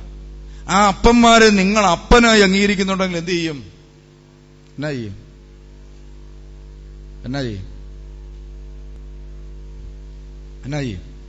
അപ്പം പറയുന്നത് അനുസരിക്കും. അപ്പം പറയുന്നത് അനുസരിക്കാത്ത മക്കൾക്ക് പറയുന്ന പേരെന്താ ബൈബിളിൽ? അനുസരണം കേട്ടവർ. അങ്ങനാണെങ്കിൽ ദൈവപിതാവ് നമ്മുടെ അപ്പനാണെങ്കിൽ, അതാണ് ക്രിസ്ത്യാനിയുടെ ജീവിതം. ഒരു ദൈവം നിന്റെ പിതാവാണ്. അങ്ങനെയെങ്കിൽ ദൈവം നിന്നോട് കൽപ്പിച്ചിരിക്കുന്ന ദൈവത്തിന്റെ വചനങ്ങൾ ഒരപ്പൻ ഒരു മകന് നൽകിയിരിക്കുന്ന വചനം പോലെ പാലിക്കാൻ നിനക്ക് കഴിയും. കണ്ടോ, നിനക്ക് കഴിയും. അത് ആ അനുസരണം നമ്മളിൽ വരാത്തത് കൊണ്ടാണ്, ദൈവവചനമില്ലാത്തത് കൊണ്ടാണ്. ദൈവവചനത്താൽ വിശദീകരിക്കപ്പെടാത്ത വ്യക്തികൾക്ക് ദൈവവചനത്തെ അംഗീകരിക്കാൻ പറ്റുകയില്ല. ദൈവവചനത്തെ അംഗീകരിക്കാൻ പറ്റാത്തത് കൊണ്ട് ദൈവിക സംവിധാനങ്ങളെ അംഗീകരിക്കാൻ പറ്റുകയില്ല, കൂദാശകളെ അംഗീകരിക്കാൻ പറ്റുകയില്ല, സഭയെ അംഗീകരിക്കാൻ സാധിക്കുകയില്ല, അയൽക്കാരനെ അംഗീകരിക്കാൻ പറ്റുകയില്ല, കൂട്ടുകാരനെ അംഗീകരിക്കാൻ പറ്റുകയില്ല, മാതാപിതാക്കന്മാരെ അംഗീകരിക്കാൻ പറ്റുകയില്ല, അതോടൊപ്പം സഹജീവികളെ അംഗീകരിക്കാൻ പറ്റുകയില്ല. എല്ലാവരോടും വെറുപ്പ്, എല്ലാവരോടും വിദ്വേഷം, വിഭാഗീയ ചിന്ത, വിദ്വേഷം, വെറുപ്പ്, വൈരാഗ്യം, അഹങ്കാരം, സ്വാർത്ഥത, അത് മനുഷ്യനെ ഇട്ടുകൊണ്ട് വേട്ടയാടിക്കൊണ്ടിരിക്കും. ഇനി നമുക്ക് വായിക്കാം. മറിച്ച് അവരുടെ യുക്തിവിചാരങ്ങൾ നിഷ്ഫലമായി തീരുകയും വിവേകരഹിതമായ ഹൃദയം അന്ധകാരത്തിൽ ആണ്ടുപോവുകയും ചെയ്തു. അപ്പൊ ദൈവത്തെ അറിഞ്ഞെങ്കിലും ദൈവമായി മഹത്വപ്പെടുത്തിയില്ല. യോഹന്നാന്റെ സുവിശേഷത്തിൽ ഇതിന് ഉപോത്ബലകമായി യേശു പറയുന്ന ഒരു വചനമുണ്ട്. നമുക്ക് ആ വചനം ഒന്ന് വായിച്ചേക്കാം. അപ്പോൾ ഈ കാലഘട്ടത്തിൽ പലപ്പോഴും മനുഷ്യന്റെ ജീവിതത്തിൽ സംഭവിച്ചു പോകുന്ന കാര്യം നമുക്ക് മനസ്സിലാവും. യോഹന്നാൻ 5:41. മനുഷ്യരിൽ നിന്ന് ഞാൻ മഹത്വം സ്വീകരിക്കുന്നില്ല. യേശു പറയുകയാണ്, മനുഷ്യരിൽ നിന്ന് ഞാൻ മഹത്വം സ്വീകരിക്കുന്നില്ല. എനിക്ക് നിങ്ങളെ അറിയാം. നിങ്ങളിൽ ദൈവസ്നേഹമില്ല. കണ്ടോ, യേശു മുഖത്ത് നോക്കി പറഞ്ഞൊരു കാര്യമാണ്, നിങ്ങളിൽ എന്തില്ല? ദൈവത്തോട് സ്നേഹമില്ല. പിന്നെ ഞാൻ എന്റെ പിതാവിന്റെ നാമത്തിൽ വന്നിരിക്കുന്നു, എന്നിട്ടും നിങ്ങൾ എന്നെ സ്വീകരിക്കുന്നില്ല. എന്നാൽ മറ്റൊരുവൻ സ്വന്തം നാമത്തിൽ വന്നാൽ നിങ്ങൾ അവനെ സ്വീകരിക്കും. പരസ്പര മഹത്വം സ്വീകരിക്കുകയും ഏകദൈവത്തിൽ നിന്ന് വരുന്ന മഹത്വം അന്വേഷിക്കാതിരിക്കുകയും ചെയ്യുന്ന നിങ്ങൾക്ക് എങ്ങനെ വിശ്വസിക്കാൻ കഴിയും? പിതാവിന്റെ സന്നിധിയിൽ ഞാനായിരിക്കും നിങ്ങളെ കുറ്റപ്പെടുന്നത്. പരസ്പരം മഹത്വം സ്വീകരിക്കുകയും ഏകദൈവത്തിൽ നിന്ന് വരുന്ന മഹത്വം സ്വീകരിക്കാതിരിക്കുകയും ചെയ്യുന്ന നിങ്ങൾക്ക് എങ്ങനെ വിശ്വാസമുണ്ടാകും? അപ്പോൾ ഒരു വ്യക്തിക്ക് ദൈവവിശ്വാസം നിലനിൽക്കണമെങ്കിൽ, പ്രിയമുള്ളവരെ, പരസ്പരം മഹത്വം സ്വീകരിക്കരുത്. എന്ന് പറഞ്ഞാൽ എന്താണ്? നമ്മുടെ നാട്ടിൽ എല്ലാ മനുഷ്യർക്കും ഇഷ്ടമുള്ള ഒരു കാര്യമാണ് മുഖസ്തുതി പറയുക. മുഖസ്തുതി ഒരു വലിയ പാപമാണ്. അതുകൊണ്ടാണ് നമ്മുടെ സന്ധ്യാപ്രാർത്ഥന നമ്മൾ ചൊല്ലുമ്പോൾ നമ്മൾ ഇപ്രകാരം സങ്കീർത്തനത്തിൽ ചൊല്ലാറുണ്ട്. എങ്ങനെയാണ് ചൊല്ലുന്നത്? മുഖസ്തുതി പറയുന്നവരുടെ കയ്യിൽ എന്നെ പെടുത്തരുതേ നമ്മൾ പ്രാർത്ഥിക്കുന്നുണ്ട്. കണ്ടോ, സങ്കീർത്തനത്തിൽ നമ്മളങ്ങനെ പ്രാർത്ഥിക്കുന്നുണ്ട്. ആ സന്ധ്യാപ്രാർത്ഥന ചൊല്ലുമ്പോൾ പ്രത്യേകമായിട്ട് ഇത് നമ്മൾ പറഞ്ഞു പ്രാർത്ഥിക്കും. ഇങ്ങനെയുള്ളവരുടെ കയ്യിൽ ചെന്ന് നമ്മൾ വീഴാതിരിക്കാനായിട്ട് സാധിക്കും. അപ്പം മുഖസ്തുതി, നമുക്ക് അറിയാം, നമ്മളെക്കുറിച്ച് നല്ലത് പറയുന്നവരോടൊക്കെ നമുക്കെന്താണ്? വലിയ സ്നേഹമാണ്. നമ്മളുള്ള കാര്യം പറയുന്നവനാണെങ്കിൽ എന്ത് ചെയ്യും? പിന്നെ നമുക്ക് ശത്രുത മാത്രമേ ഉണ്ടാവത്തുള്ളൂ. അതാണ് പ്രത്യേകത. അതുകൊണ്ടാണ് പലപ്പോഴും എന്ത് ചെയ്യേണ്ടി വരുന്നത്? നമുക്ക് ഈ മനുഷ്യനെ പിടിച്ചു നിർത്താൻ വേണ്ടി പലതും പറയും. ചാക്കോച്ചൻ ഒരു പിഞ്ഞാണം തന്നു, ജീവിതകാലം മുഴുവൻ ഞങ്ങളിത് പറഞ്ഞുകൊണ്ടിരിക്കും. ഞാനതിനകത്താണ് ഇപ്പോഴും കഞ്ഞി കുടിക്കുന്നത്, ഇതെന്നും പറയുകയാണെങ്കിൽ ഇതാ ചാക്കോച്ചന് ഇഷ്ടപ്പെട്ടു. അപ്പോഴാണ് മറിയാമ്മ ഓർക്കും, പിഞ്ഞാണം തന്നെങ്കിലും ഞാൻ കൊടുത്ത കപ്പിന്റെ കാര്യം പറഞ്ഞില്ലല്ലോ. ഉടനെ പിഞ്ഞാണം മറിയാമ്മ ചാക്കോച്ചനും കപ്പ് മറിയാമ്മയും തന്നതുകൊണ്ടാണ് ഞാൻ ജീവിക്കുന്നതെന്ന് പറഞ്ഞാൽ രണ്ടുപേർക്കും നമ്മളോട് സ്നേഹം. അപ്പോഴാണ് ഇതാ മത്തായി പറയും, ഞാൻ കൊടുത്ത സ്പൂണിന്റെ കാര്യം പറഞ്ഞില്ലല്ലോ. അപ്പൊ പിന്നെ ആകപ്പാട് നമുക്ക് ഇതാ പറയാനായിട്ട് 3-4 കാര്യമുള്ള സ്പൂണ്, ഫോർക്ക്, ചട്ടി, കലം, ഇങ്ങനത്തെ കാര്യങ്ങൾ മാത്രം. ഇതാ എല്ലാം തന്ന എല്ലാത്തിന്റെയും ഉറവിടമായ ദൈവത്തിന് നന്ദി പറയാൻ സമയം തീരെയില്ല. ദൈവത്തിന് നന്ദി പറയാൻ സമയം തീരെയില്ല. പരസ്പരം മഹത്വം സ്വീകരിക്കുകയും ഏകദൈവത്തിൽ നിന്ന് വരുന്ന മഹത്വം സ്വീകരിക്കാതിരിക്കുകയും ചെയ്യുന്ന നിങ്ങൾക്ക് എങ്ങനെ വിശ്വാസമുണ്ടാകും? അപ്പൊ വിശ്വാസം നമ്മളിലേക്ക് കടന്നു വരണമെങ്കിൽ, പ്രിയമുള്ളവര്, ദൈവത്തിന് മഹത്വം കൊടുക്കണം. അതുകൊണ്ടാണ് നമ്മൾ ഈ ധ്യാനം തുടങ്ങുന്നതിന് തൊട്ടു മുമ്പ് പാട്ടൊക്കെ പാടുകയും ദൈവത്തെ മഹത്വപ്പെടുത്തിയിരിക്കുന്നത്. നമ്മുടെ ഏത് ശുശ്രൂഷകൾ എടുത്ത് പരിശോധിച്ച് നോക്കിയാലും കാണാൻ സാധിക്കുന്ന എന്താണ്? ഇതാ ഒരു ശുശ്രൂഷ ആരംഭിക്കുന്നതിന് മുമ്പ് ദൈവത്തിന് മഹത്വം കൊടുക്കുകയും ദൈവത്തോട് മാപ്പ് ചോദിക്കുകയും ചെയ്യും. അതുകൊണ്ടാണ് സങ്കീർത്തനം 51 നമ്മുടെ ശുശ്രൂഷകളൊക്കെ ആരംഭിക്കും. 51 സങ്കീർത്തനം ചൊല്ലും. അതോടൊപ്പം ദൈവത്തെ മഹത്വപ്പെടുത്തിക്കൊണ്ട് സ്തുതിച്ചുകൊണ്ടുള്ള പ്രാർത്ഥന നമ്മൾ നടത്തും. ഇത് രണ്ടും സഭയുടെ ട്രഡീഷനിൽ നിലനിൽക്കുന്ന കാര്യമാണ്. അതെന്തുകൊണ്ടാണ്? ദൈവത്തെ മഹത്വപ്പെടുത്തുകയും ദൈവത്തിന്റെ നന്മകളെ നമ്മൾ പ്രകീർത്തിക്കുകയും ചെയ്യണം. എന്നാൽ ഇന്ന് മനുഷ്യർ ആഗ്രഹിക്കുന്ന ദൈവത്തെ മഹത്വപ്പെടുത്തുന്നതിന് പകരം നമ്മൾ സ്വയം മഹത്വം ആഗ്രഹിക്കുകയാണ്.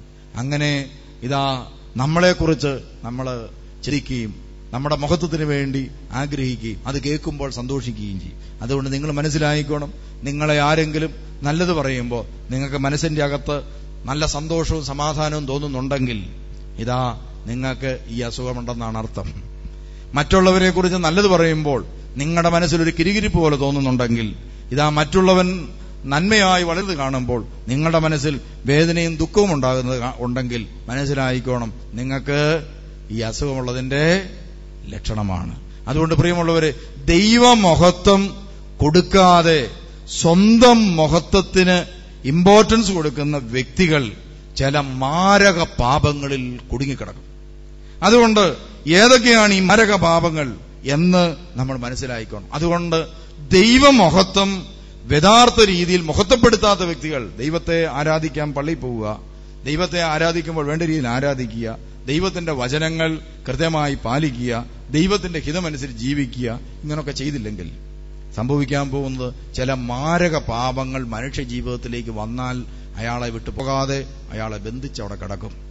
ഇനി നമുക്ക് വായിക്കാം എന്തൊക്കെയാണ് ഈ ദൈവമഹത്വം കൊടുക്കാത്തതുകൊണ്ട്, ദൈവത്തെ അംഗീകരിക്കാത്തതുകൊണ്ട്, ദൈവത്തിന്റെ കൽപ്പനകളെ പാലിക്കാത്തതുകൊണ്ട് ഒരു വ്യക്തിക്കുണ്ടാകുന്ന മാരക പാപങ്ങൾ എന്തൊക്കെയാണ് നമുക്ക് ചിന്തിക്കാൻ പോവുകയാണ്. വായിക്കാം. വായിക്കാം.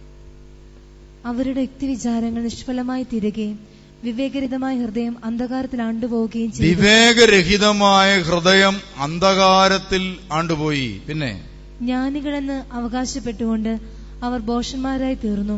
അറിവുണ്ട്, ജ്ഞാനിയാണെന്നൊക്കെ ചിന്തിച്ചിട്ട് എന്താണ് ഭോഷത്തരങ്ങൾ പറയുക, കാണിക്കുക. പിന്നെ അവർ അനശ്വരനായ ദൈവത്തിന്റെ മഹത്വം നശ്വരനായ മനുഷ്യന്റെയോ പക്ഷികളുടെയോ മൃഗങ്ങളുടെയോ ഇഴജന്തുക്കളുടെയോ സാദൃശ്യമുള്ള വിഗ്രഹങ്ങൾക്ക് കൈമാറി. ഇതാ ദൈവത്തിന് കൊടുക്കേണ്ട മഹത്വത്തിന്റെ സ്ഥാനത്ത് ആരൊക്കെ കയറിയിരുന്നു? മനുഷ്യന്റെയോ പക്ഷികളുടെയോ മൃഗങ്ങളുടെയോ ഇഴജന്തുക്കളുടെയോ സാദൃശ്യമുള്ള വിഗ്രഹങ്ങൾക്ക് കൈമാറി. അപ്പൊ നമ്മൾ ഓർക്കും, നമ്മളെ ഇതൊന്നും ബാധിച്ചിട്ട്. നമ്മുടെ ഹൃദയത്തിൽ കയറിക്കൂടുന്ന എന്താണ്?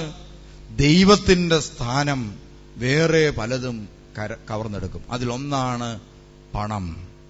ഏറ്റവും വലിയ മാരകമായ ഒരു ഒരു ഒരു വിപത്തായി ഇന്ന് മനുഷ്യന്റെ ഹൃദയത്തിൽ പണമെന്ന് പറയുന്ന വിഗ്രഹം കയറിയിരിക്കുകയാണ്.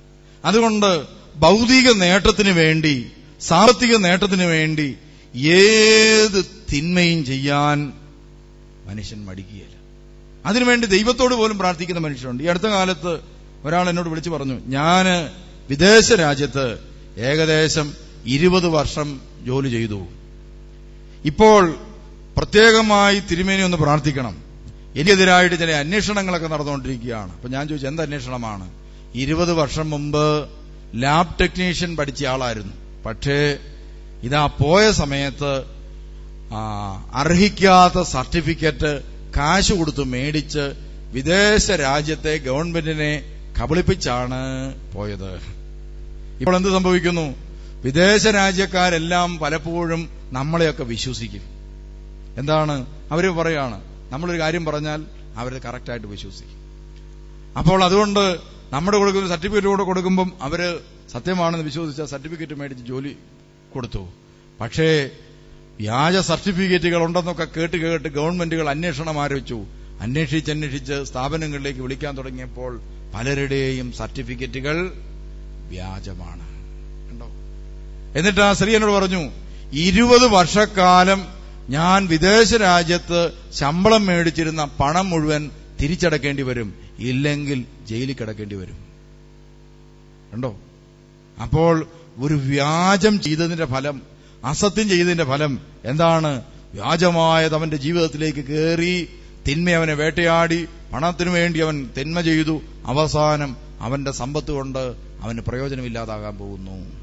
ഇന്ന് മനുഷ്യരുടെ എല്ലാം ജീവിതത്തിൽ, വ്യക്തിഗത ജീവിതത്തിൽ ഈ പണവുമായി ബന്ധപ്പെട്ട അനേകം തരത്തിലുള്ള തട്ടിപ്പുകൾ നടക്കുന്നത് കാണാൻ സാധിക്കും. പ്രിയമുള്ളവരെ, നിങ്ങളുടെ കുടുംബത്തിൽ ഇതാ 100 രൂപ കിട്ടിയിട്ട് 200 രൂപയുടെ ചെലവുണ്ടാകുന്നു.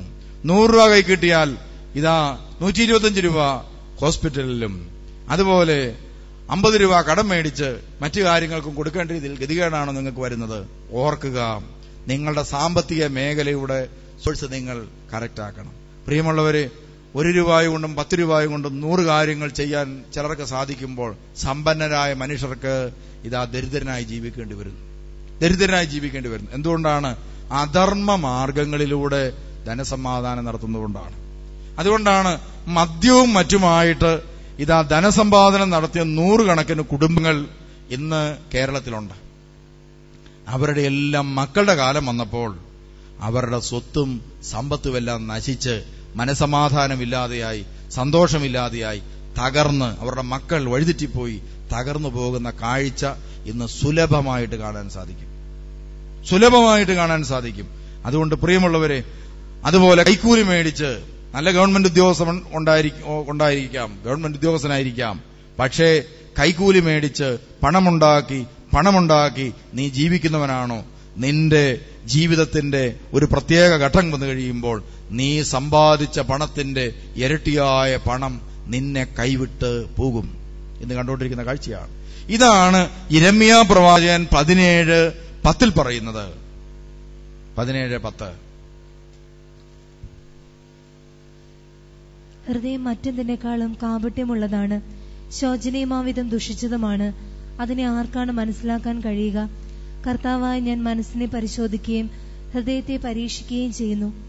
ഓരോ മനുഷ്യനും അവന്റെ ജീവിത രീതിക്കും പ്രവൃത്തിക്കും അനുസരിച്ച് ഞാൻ പ്രതിഫലം നൽകും. താനിടാത്ത മുട്ടയ്ക്ക് അടയിരിക്കുന്ന തിത്തിരി പക്ഷിയെ പോലെയാണ് അന്യായമായി സമ്പത്ത് സമ്പാദിക്കുന്നത്. താനിടാത്ത മുട്ടയ്ക്ക് അടയിരിക്കുന്ന തിത്തിരി പക്ഷിയെ പോലെയാണ് അന്യായമായി സമ്പത്ത് കൈവശം വെക്കുന്നവൻ. അതവനെ കൈവടിയും പ്രിയമുള്ളവരെ. അതുകൊണ്ട് പ്രിയമുള്ളവരെ, നാം ഓർക്കുക, നമ്മുടെ വ്യക്തിഗത ജീവിതത്തിൽ അന്യായമായ സമ്പാദ്യം നമ്മൾ ഉണ്ടാക്കിയിട്ടുണ്ടോ? കൈക്കൂലി മേടിച്ച പണമുണ്ടോ നമ്മുടെ കൂടെ? അതുപോലെ സർട്ടിഫിക്കറ്റ് തിരുത്തിയാണോ നമ്മൾ ജോലിക്ക് കയറിയിരിക്കുന്നത്?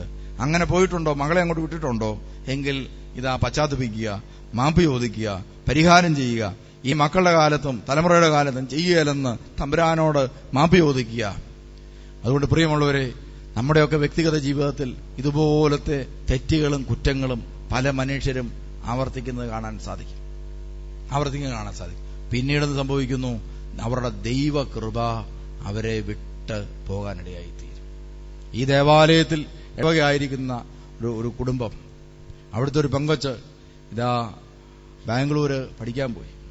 ദൈവവചനമൊക്കെ കേട്ട് ജ്ഞാനമൊക്കെ കൂടിയിട്ട് പഠിക്കാൻ പോയതാണ്. പഠിക്കാനൊക്കെ പോയി കഴിഞ്ഞ് തിരിച്ച് നാട്ടിൽ വന്നു. ഒരു വിഷയത്തിന് തോറ്റുപോയി. പലരും അങ്ങനെ തോറ്റുപോകാറുണ്ട്.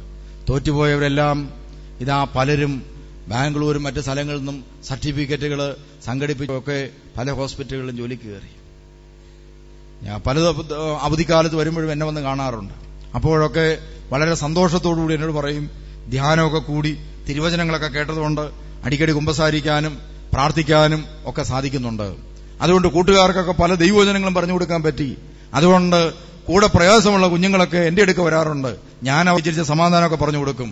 അവർ പറയാറുണ്ട്, നിന്റെ അടുക്ക വന്ന് ഇതൊക്കെ കേൾക്കുമ്പോ ഒരു വലിയ സമാധാനം പോലെ, സന്തോഷം പോലെ തോന്നുന്നുണ്ട്. ദൈവകൃപയുടെ ലക്ഷണമാണ്. ഒരു ദിവസം കയറി വന്നു, അവളുടെ മുഖം മാടിയിരിക്കും. ഞാൻ ചോദിച്ചു, എന്ത് പറ്റി, എന്നാണ്ട് വിശേഷം? നേരെ പറഞ്ഞു, കൂട്ടുകാരെല്ലാം ജോലിക്ക് കയറി, എനിക്ക് മാത്രം ജോലിയില്ല. ഒരു വർഷം എന്റേത് പോവുകയാണ്. ഒരു വർഷം പഠിക്കണം, ഒരു വിഷയം പോയിരിക്കുകയാണ്. ഒരു വർഷം നിന്ന് കഴിയുമ്പോൾ പഠിച്ച മറ്റു കാര്യങ്ങളെല്ലാം മറന്നുപോകും. അങ്ങനെയുള്ള ബുദ്ധിമുട്ടുകളിൽ ഞാൻ വിഷമിക്കുകയാണ്. എന്നിട്ട് പറഞ്ഞു, എല്ലാവരും കള്ള സർട്ടിഫിക്കറ്റ് മേടിച്ചിട്ടാണ് പോയിരിക്കുന്നത്. വേദപുസ്തകത്തിൽ പറഞ്ഞിരിക്കുന്നത് അങ്ങനെ മേടിക്കാൻ പാടില്ലെന്ന്. ഞാൻ എന്ത് ചെയ്യണം? തിരുമേനി എന്നാ പറയുന്നു? പ്രത്യേക കൽപ്പന മേടിച്ച് പോകാനായിട്ടിരുന്നു. എന്റെ ഇത് പ്രത്യേക കൽപ്പന. ചെല്ലങ്ങനെ വിളിക്കാറുണ്ട് കൽപ്പനയ്ക്ക് വേണ്ടി. എന്തിനാണ്? അനീതി ചെയ്യാനുള്ള കൽപ്പന. ഞാൻ കൊടുക്കാറില്ല പ്രിയമുള്ളവരെ. എനിക്ക് ആ പണിയൊന്നുമില്ല. ഞാൻ ദൈവവചനം അനുസരിച്ചാണ് കാര്യങ്ങൾ ചെയ്യുക. അനീതിപരമായ കാര്യങ്ങൾ ചെയ്യാൻ എന്നെ കൊണ്ടല്ല. അപ്പൊ ഇങ്ങനെ വന്ന് അനുവാദം ചോദിച്ചതാണ്. അപ്പൊ ഞാൻ പറഞ്ഞു, നിനക്ക് ജോലി കിട്ടിയില്ലേലും വേണ്ട, ഇതാ തമ്പുരാന്റെ വചനം നീ പാലിക്കുക. ഒരു വർഷം പോട്ടെ. ജീവിതത്തിലെ ഒരു വർഷം നമ്മൾ അസുഖമായിട്ട് കിടന്നാൽ പോവുകയല്ലേ? കാലൊടിഞ്ഞ് കിടന്നാൽ, ഒരു ആക്സിഡന്റിൽ പെട്ട് കാലൊടിഞ്ഞാൽ 1 വർഷം 2 വർഷം 3 വർഷം വരെ പോകാം. അതുകൊണ്ട് ഒരു വർഷം നിന്റെ ആയുസിൽ ഇതാ മാഞ്ഞു പോയെന്ന് വെക്കുക. ബാക്കി എത്രയോ ആയുസ് കിടക്കും. നീന്ന് 80 വർഷം 90 വർഷം കിടക്കുകയാണ്. അതിൽ 1 വർഷം പോയെന്നങ്ങ് വിചാരിച്ചാൽ മതി. അവൾ ഇതാ ഇത് കേട്ട് കഴിഞ്ഞാൽ പറഞ്ഞു, ഇത് കേട്ടപ്പോൾ മനസ്സിനൊരു സമാധാനം. ഇപ്പോഴാണ് ഒരു സമാധാനം കിട്ടിയത്. തിരിച്ചുപോയി. പ്രിയമുള്ളവരെ, മറ്റു കൂട്ടുകാരെല്ലാം ഏത് ഹോസ്പിറ്റലിൽ ജോലിക്ക് കയറിയോ അതേ ഹോസ്പിറ്റലിലേക്ക് അവൾ തോറ്റുപോയെന്ന് പറഞ്ഞ് അപ്ലൈ ചെയ്തു. സംഭവിച്ചെന്താണെന്നറിയോ? എല്ലാവരും കള്ള സർട്ടിഫിക്കറ്റുമായി കയറിയ സ്ഥലത്ത് യാതൊരു സർട്ടിഫിക്കറ്റുകളും ഇല്ലാതെ ദൈവം അവളെ അപ്പോയിന്റ് ചെയ്തു.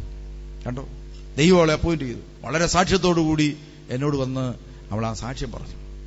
ഇതാണ് ദൈവവചനത്തോട് വിശ്വസ്തത കാണിക്കുക എന്ന് പറയുന്നത്. ആ ഒരു കൊച്ചു പെൺകുട്ടിയുടെ ജീവിതത്തിൽ അവൾ കാണിച്ച വിശ്വസ്തത വഴി ഇനി അവൾക്ക് കിട്ടാൻ പോകുന്ന ദൈവാനുഗ്രഹം എന്നല്ല, അവൾക്കും അവളുടെ മക്കൾക്കും മക്കളുടെ മക്കൾക്കും തലമുറകൾക്കും ദൈവവചനം പാലിക്കാനുള്ള പ്രത്യേക കൃപ കിട്ടും. അതുകൊണ്ട് പിള്ളേരെ എന്ത് ചെയ്യേണ്ട, ഉരുളും കൊണ്ട് പുറകെ നടക്കേണ്ട കാര്യമൊന്നുമില്ല. മക്കളുണ്ടായി കഴിയുമ്പോൾ എന്ത് ചെയ്യും? അവൻ ഇൻബോൺ നേച്ചറായിട്ട് ചില സത്യങ്ങൾ അവനുണ്ടാകും. സത്യസന്ധത അവന്റെ നേച്ചറായിരിക്കും. കുഞ്ഞുങ്ങൾ ജനിച്ചു കഴിയുമ്പോൾ സത്യവും നീതിയും അവന്റെ നേച്ചറായിട്ട് മാറും. കാരണം എന്താണ്? ക്രൈസിസിന്റെ മധ്യത്തിൽ സത്യത്തിനു വേണ്ടി അവൾ നിലകൊണ്ടതുകൊണ്ട് അവളുടെ കുഞ്ഞുങ്ങളും തലമുറയും അനുഗ്രഹിക്കപ്പെടും. ഇന്ന് ഏത് കാര്യം വന്നാലും സത്യം വെടിയാതെ ജീവിക്കുന്ന ആരെങ്കിലും സമൂഹത്തിലുണ്ടെങ്കിൽ അവരുടെ മാതാപിതാക്കന്മാർ അവർ ചെറുപ്പകാലങ്ങളിൽ ഇതാ പല കഷ്ടങ്ങളും സഹിച്ച് സത്യസന്ധമായ ജീവിതം നയിച്ചവരാണെന്ന് മനസ്സിലാക്കാൻ സാധിക്കും. ഇന്ന് പല ഉന്നത സ്ഥാനങ്ങളിലും ചെന്നുപെട്ടിരിക്കുന്ന അനേകം വ്യക്തികളെ നോക്കിയാൽ അവരുടെ മാതാപിതാക്കന്മാർ സത്യത്തിനു വേണ്ടി നിലകൊണ്ടവരാണെന്ന് മനസ്സിലാക്കാൻ സാധിക്കും.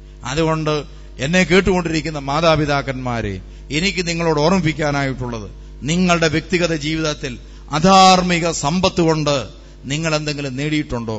ദൈവത്തിന്റെ വചനം വിട്ട് വ്യാജമായ എന്തെങ്കിലും നേടിയിട്ടുണ്ടോ? ഉണ്ടെങ്കിൽ ഇന്ന് തന്നെ ഈ ദേവാലയത്തിൽ വെച്ച് കണ്ണുനീരോടെ പ്രാർത്ഥിക്കുകയും ഒരു തീരുമാനമെടുക്കുകയും ചെയ്യണം. മരിക്കേണ്ടി വന്നാലും തമ്പുരാന്റെ വചനം വിട്ടുള്ള മനുഷ്യന്റെ പ്രീതിക്ക് വേണ്ടിയുള്ള കളിക്ക് ഞാനില്ല. പ്രിയമുള്ളവര്, മനുഷ്യരാരും നമ്മളെ പരിപോഷിപ്പിക്കുകയില്ല. നമ്മളെ പരിപോഷിപ്പിക്കുന്ന ഒരുവൻ മാത്രമേ ഉള്ളൂ, ദൈവം. നമ്മെ സൃഷ്ടിച്ച് ഇങ്ങോട്ട് അയച്ചവൻ. അവൻ തിരിച്ചു വിളിച്ചാൽ ഈ ജീവൻ പോകും. അതുകൊണ്ട് ഒരു വ്യക്തിക്ക് ഏറ്റവും മർമ്മപ്രധാനമായി വേണ്ടത് അവനെ സൃഷ്ടിച്ച് പരിപാലിച്ച് ഈ ഭൂമിയിലാക്കിയിരിക്കുന്ന ദൈവത്തോടാണ് ഒന്നാമത് കടപ്പാട്.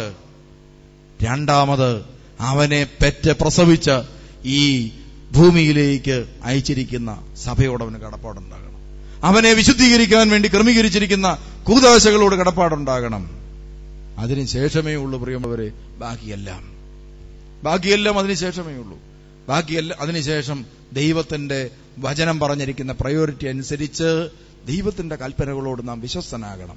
അങ്ങനെ വിശ്വസ്തനാകുന്നവന് പറയുന്ന പേരാണ് നീതിമാൻ. അതുകൊണ്ടാണ് സങ്കീർത്തനം 15 നീതിമാനെ കുറിച്ച് പറയുന്നുണ്ട്.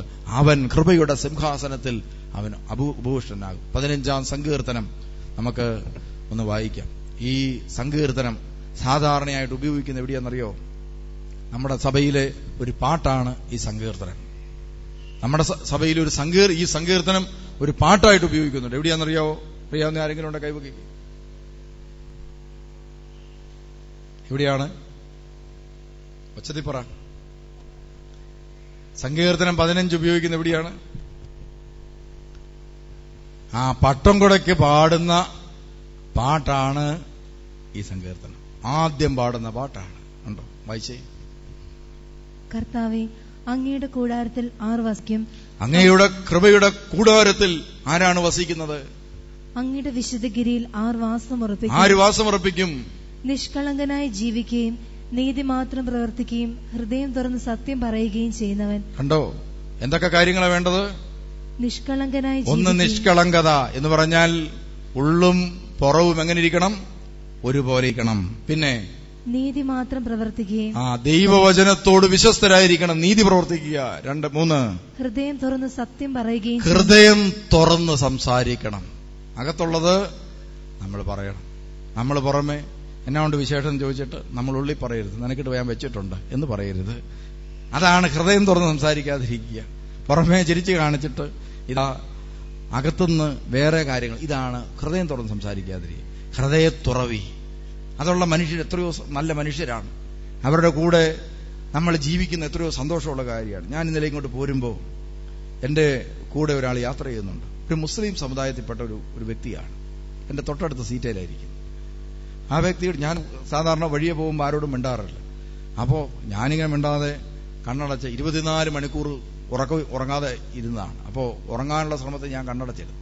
അപ്പോൾ ആ വ്യക്തി എന്നോട് സംസാരിക്കാൻ തുടങ്ങി. സഭയെക്കുറിച്ചൊക്കെ എന്നോട് ചോദിച്ച് മനസ്സിലാക്കി, ദൈവവചനത്തെക്കുറിച്ചും ഒക്കെ. എന്നിട്ട് അവരുടെ സമൂഹത്തെക്കുറിച്ച് അവരിങ്ങോട്ട് കാര്യങ്ങളൊക്കെ പറയാൻ തുടങ്ങി. കുറെ സംശയങ്ങളൊക്കെ ചോദിക്കുകയാണ്. കുറെ നേരം കൊണ്ട് എനിക്ക് മനസ്സിലായി, സത്യത്തിൽ എത്രയോ ഹൃദയം തുറന്ന് സംസാരിക്കുന്ന ഒരു വ്യക്തി, എത്രയോ തുറവിയുള്ളൊരു മനുഷ്യൻ. കുറെ നേരം കഴിഞ്ഞപ്പോൾ ആ വ്യക്തി എനിക്ക് വളരെ ഇഷ്ടപ്പെട്ടു. കാരണം എന്താണ്?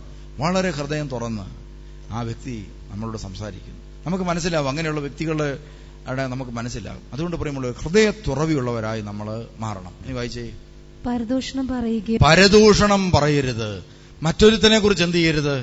ഇല്ലാത്ത കാര്യങ്ങൾ ദുഷിച്ച് പറയരുത്. അതാണ് പരദൂഷണം എന്ന് പറയുന്ന സംഭവം. ഇന്ന് ലോകത്തെ മുഴുവനും നശിപ്പിക്കുന്ന കാര്യങ്ങൾ എന്താണ്? ഇല്ലാ വചനം മറ്റുള്ളവരെ കുറിച്ച് പറഞ്ഞു പിടിപ്പിക്കുകയായിരുന്നു. ഞാൻ അയർലൻഡിൽ ഇരിക്കുക. അപ്പൊ എനിക്കൊരു ഫോൺ വന്നു. ആ ഫോൺ ഇതായിരുന്നു.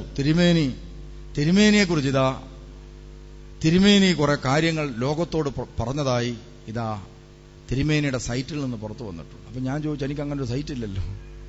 അന്നേരം പറഞ്ഞു, ആ തിരുമേനിയുടെ പേരിൽ ഒരു പ്രത്യേക സൈറ്റ് ആരംഭിച്ചിട്ടുണ്ട്. ഇന്നലെയാണത് ആരംഭിച്ചത്. അതിൽ തിരുമേനി കുറെ പ്രസ്താവനകൾ നടത്തിയതായിട്ട് പറയുന്നുണ്ട്. അപ്പൊ ഞാൻ ചോദിച്ചു, എന്നാ പ്രസ്താവനയാണ്? അന്നേരം പറഞ്ഞു, ആ കയ്യിലിരിക്കുന്ന മൊബൈൽ എടുക്ക്. ഉടനെ ഞാൻ മൊബൈൽ എടുത്തു. ഉടനെ പറഞ്ഞു, ഇന്ന കാര്യങ്ങളൊക്കെ ചെയ്യുക. അപ്പൊ ഞാൻ ചെയ്തു നോക്കി. അപ്പോൾ ലോകം മുഴുവൻ കാണുന്ന ഒരു പേജ് എന്റെ മുമ്പിൽ തുറന്നു. ലോകം മുഴുവൻ കണ്ടുകൊണ്ടിരിക്കുകയാണ്. ലോകത്തിലെ നമ്മൾ ഈ കേരളത്തിലുള്ള ആളുകളെ പോലെയല്ല, വിദേശത്തുള്ള ആളുകളെല്ലാം എപ്പോഴും ഇന്റർനെറ്റിലാണ്, അവർ ജോലി ചെയ്യുന്ന ഇന്റർനെറ്റിൽ. അപ്പൊ അവരുടെ മുമ്പിൽ ഇതെല്ലാം തെളിഞ്ഞും മറഞ്ഞു പോയിക്കൊണ്ടിരിക്കുകയാണ്. അപ്പോൾ അതിങ്ങനെ തെളിഞ്ഞു വന്നു കഴിഞ്ഞപ്പോൾ ഇതാ എനിക്ക് സന്തോഷമായി. കാരണം എന്താണ്, ആ പേജിന്റെ 1-ാം പേജിൽ ഇതാ തൂത്തുട്ടി ചാപ്പലിന്റെ കൊച്ചുപടം. അപ്പൊ എനിക്ക് സന്തോഷമായി, തൂത്തുട്ടി ചാപ്പലാണല്ലോ. എന്നിട്ട് പറഞ്ഞു, ലോകം മുഴുവൻ ഇത് കണ്ടുകൊണ്ടിരിക്കുകയാണ്. അത് കഴിഞ്ഞപ്പോഴെന്താണ്, പുതിയതായിട്ട് വെക്കുന്ന ദേവാലയത്തിന്റെ പടം അപ്പുറത്ത്. അപ്പൊ എനിക്ക് ഇതിലും സന്തോഷമായി, കാരണം ലോകം മുഴുവൻ ഇത് കണ്ടോട്ടെ, നല്ല കാര്യമാണ്. അത് കഴിഞ്ഞപ്പോൾ അതിനകത്ത് ഇതാ അടിയിലേക്ക് വായിച്ചപ്പോഴാണ് എനിക്ക് ടെൻഷൻ കൂടിയത്. കാരണം ഞാൻ വിദേശ രാജ്യത്ത്, ഇതാ തൂത്തുട്ടി ചാപ്പലും അതുപോലെ സ്ഥാപനങ്ങളും ഇതാ സഭയിൽ നിന്ന് മറ്റൊരു സഭയിലേക്ക് വിട്ടുപോകാൻ തീരുമാനിച്ചിരിക്കുന്നു. അടുത്തത് ഇതാ ശ്രേഷ്ഠ ബാബാ തിരുമേനി പ്രാർത്ഥന അയച്ചാൻ തുടങ്ങിയിരിക്കുക. അദ്ദേഹം 85-ാമത്തെ വയസ്സിൽ പ്രാർത്ഥിച്ചുകൊണ്ടിരിക്കുകയാണ്. ഇതാ ശ്രേഷ്ഠ ബാബാ തിരുമേനി പൊടി തട്ടി എഴുന്നേറ്റ് പോകേണ്ടി വരും, പീലക്സിനോസ് തിരുമേനി. ഇതുപോലെയുള്ള വാർത്തകൾ ഞാനിതെല്ലാം വായിച്ചു. അപ്പൊ ഞാൻ ചോദിച്ചു, ഇത് നിർത്താൻ വല്ല മാർഗമുണ്ടോ? അങ്ങനെ പറഞ്ഞു, ഒരു മാർഗവും ഇല്ല, ഇതിന്റെ കീ ഇത് ചെയ്തവന്റെ കയ്യിലാണ്. കണ്ടോ? അപ്പൊ ഇതിന് പറയുന്ന പേരെന്താണ്? പരദൂഷണം. അപ്പോ ഇങ്ങനെയൊക്കെയാണ് മനുഷ്യനെ എത്രയോ പേർ. ഞാൻ ഈ കേരളത്തിൽ നിന്ന് പോയി ഇനി തിരിച്ചു വരരുതെന്ന് ആഗ്രഹിക്കുന്ന കുറെ ആളുകളുണ്ട്. അവരൊക്കെ അങ്ങനൊന്നും ആഗ്രഹിച്ചിട്ട് കാര്യമില്ല. പ്രിയമുള്ളവരെ, തമ്പുരാനാണ് എന്നെ അങ്ങോട്ട് കൊണ്ടുപോയെങ്കിൽ തിരിച്ച് ഞാൻ അതുപോലെ തന്നെ ഇങ്ങോട്ട് പോരും. തമ്പുരാൻ എത്ര കാലമാണോ ജീവിക്കാൻ എനിക്ക് ആയുസ് തന്നിരിക്കുന്നത് അന്ന് ജീവിക്കും. അത് ഇന്ന് രാത്രിയാണെങ്കിൽ ഇന്ന് രാത്രി തമ്പുരാൻ പറഞ്ഞാൽ തിരിച്ചു പോകാൻ ഞാൻ സന്തോഷവാനാണ്. കാരണം ഈ ഭൂമിയിലെ ഒരു വസ്തുവിനോടും എനിക്ക് കടപ്പാടോ കടമയോ ഇല്ല. ആകാശത്തോട്ട് നോക്കിയാൽ ഞാൻ നക്ഷത്രങ്ങളെ കാണും, ദൈവം സൃഷ്ടിച്ച നക്ഷത്രങ്ങളെ. ഭൂമിയിലേക്ക് നോക്കിയാൽ ദൈവം സൃഷ്ടിച്ച മനുഷ്യരെയാണ് ഞാൻ കാണുന്നത്. അതോടൊപ്പം ഞാൻ ഈ ഭിത്തികളിലേക്ക് നോക്കുമ്പോൾ എനിക്ക് വേണ്ടി രക്തവും ജീവനും ചിന്തിയ പിതാക്കന്മാരുടെ രക്തത്തിന്റെ മണമാണ് എനിക്ക് കിട്ടുന്നത്.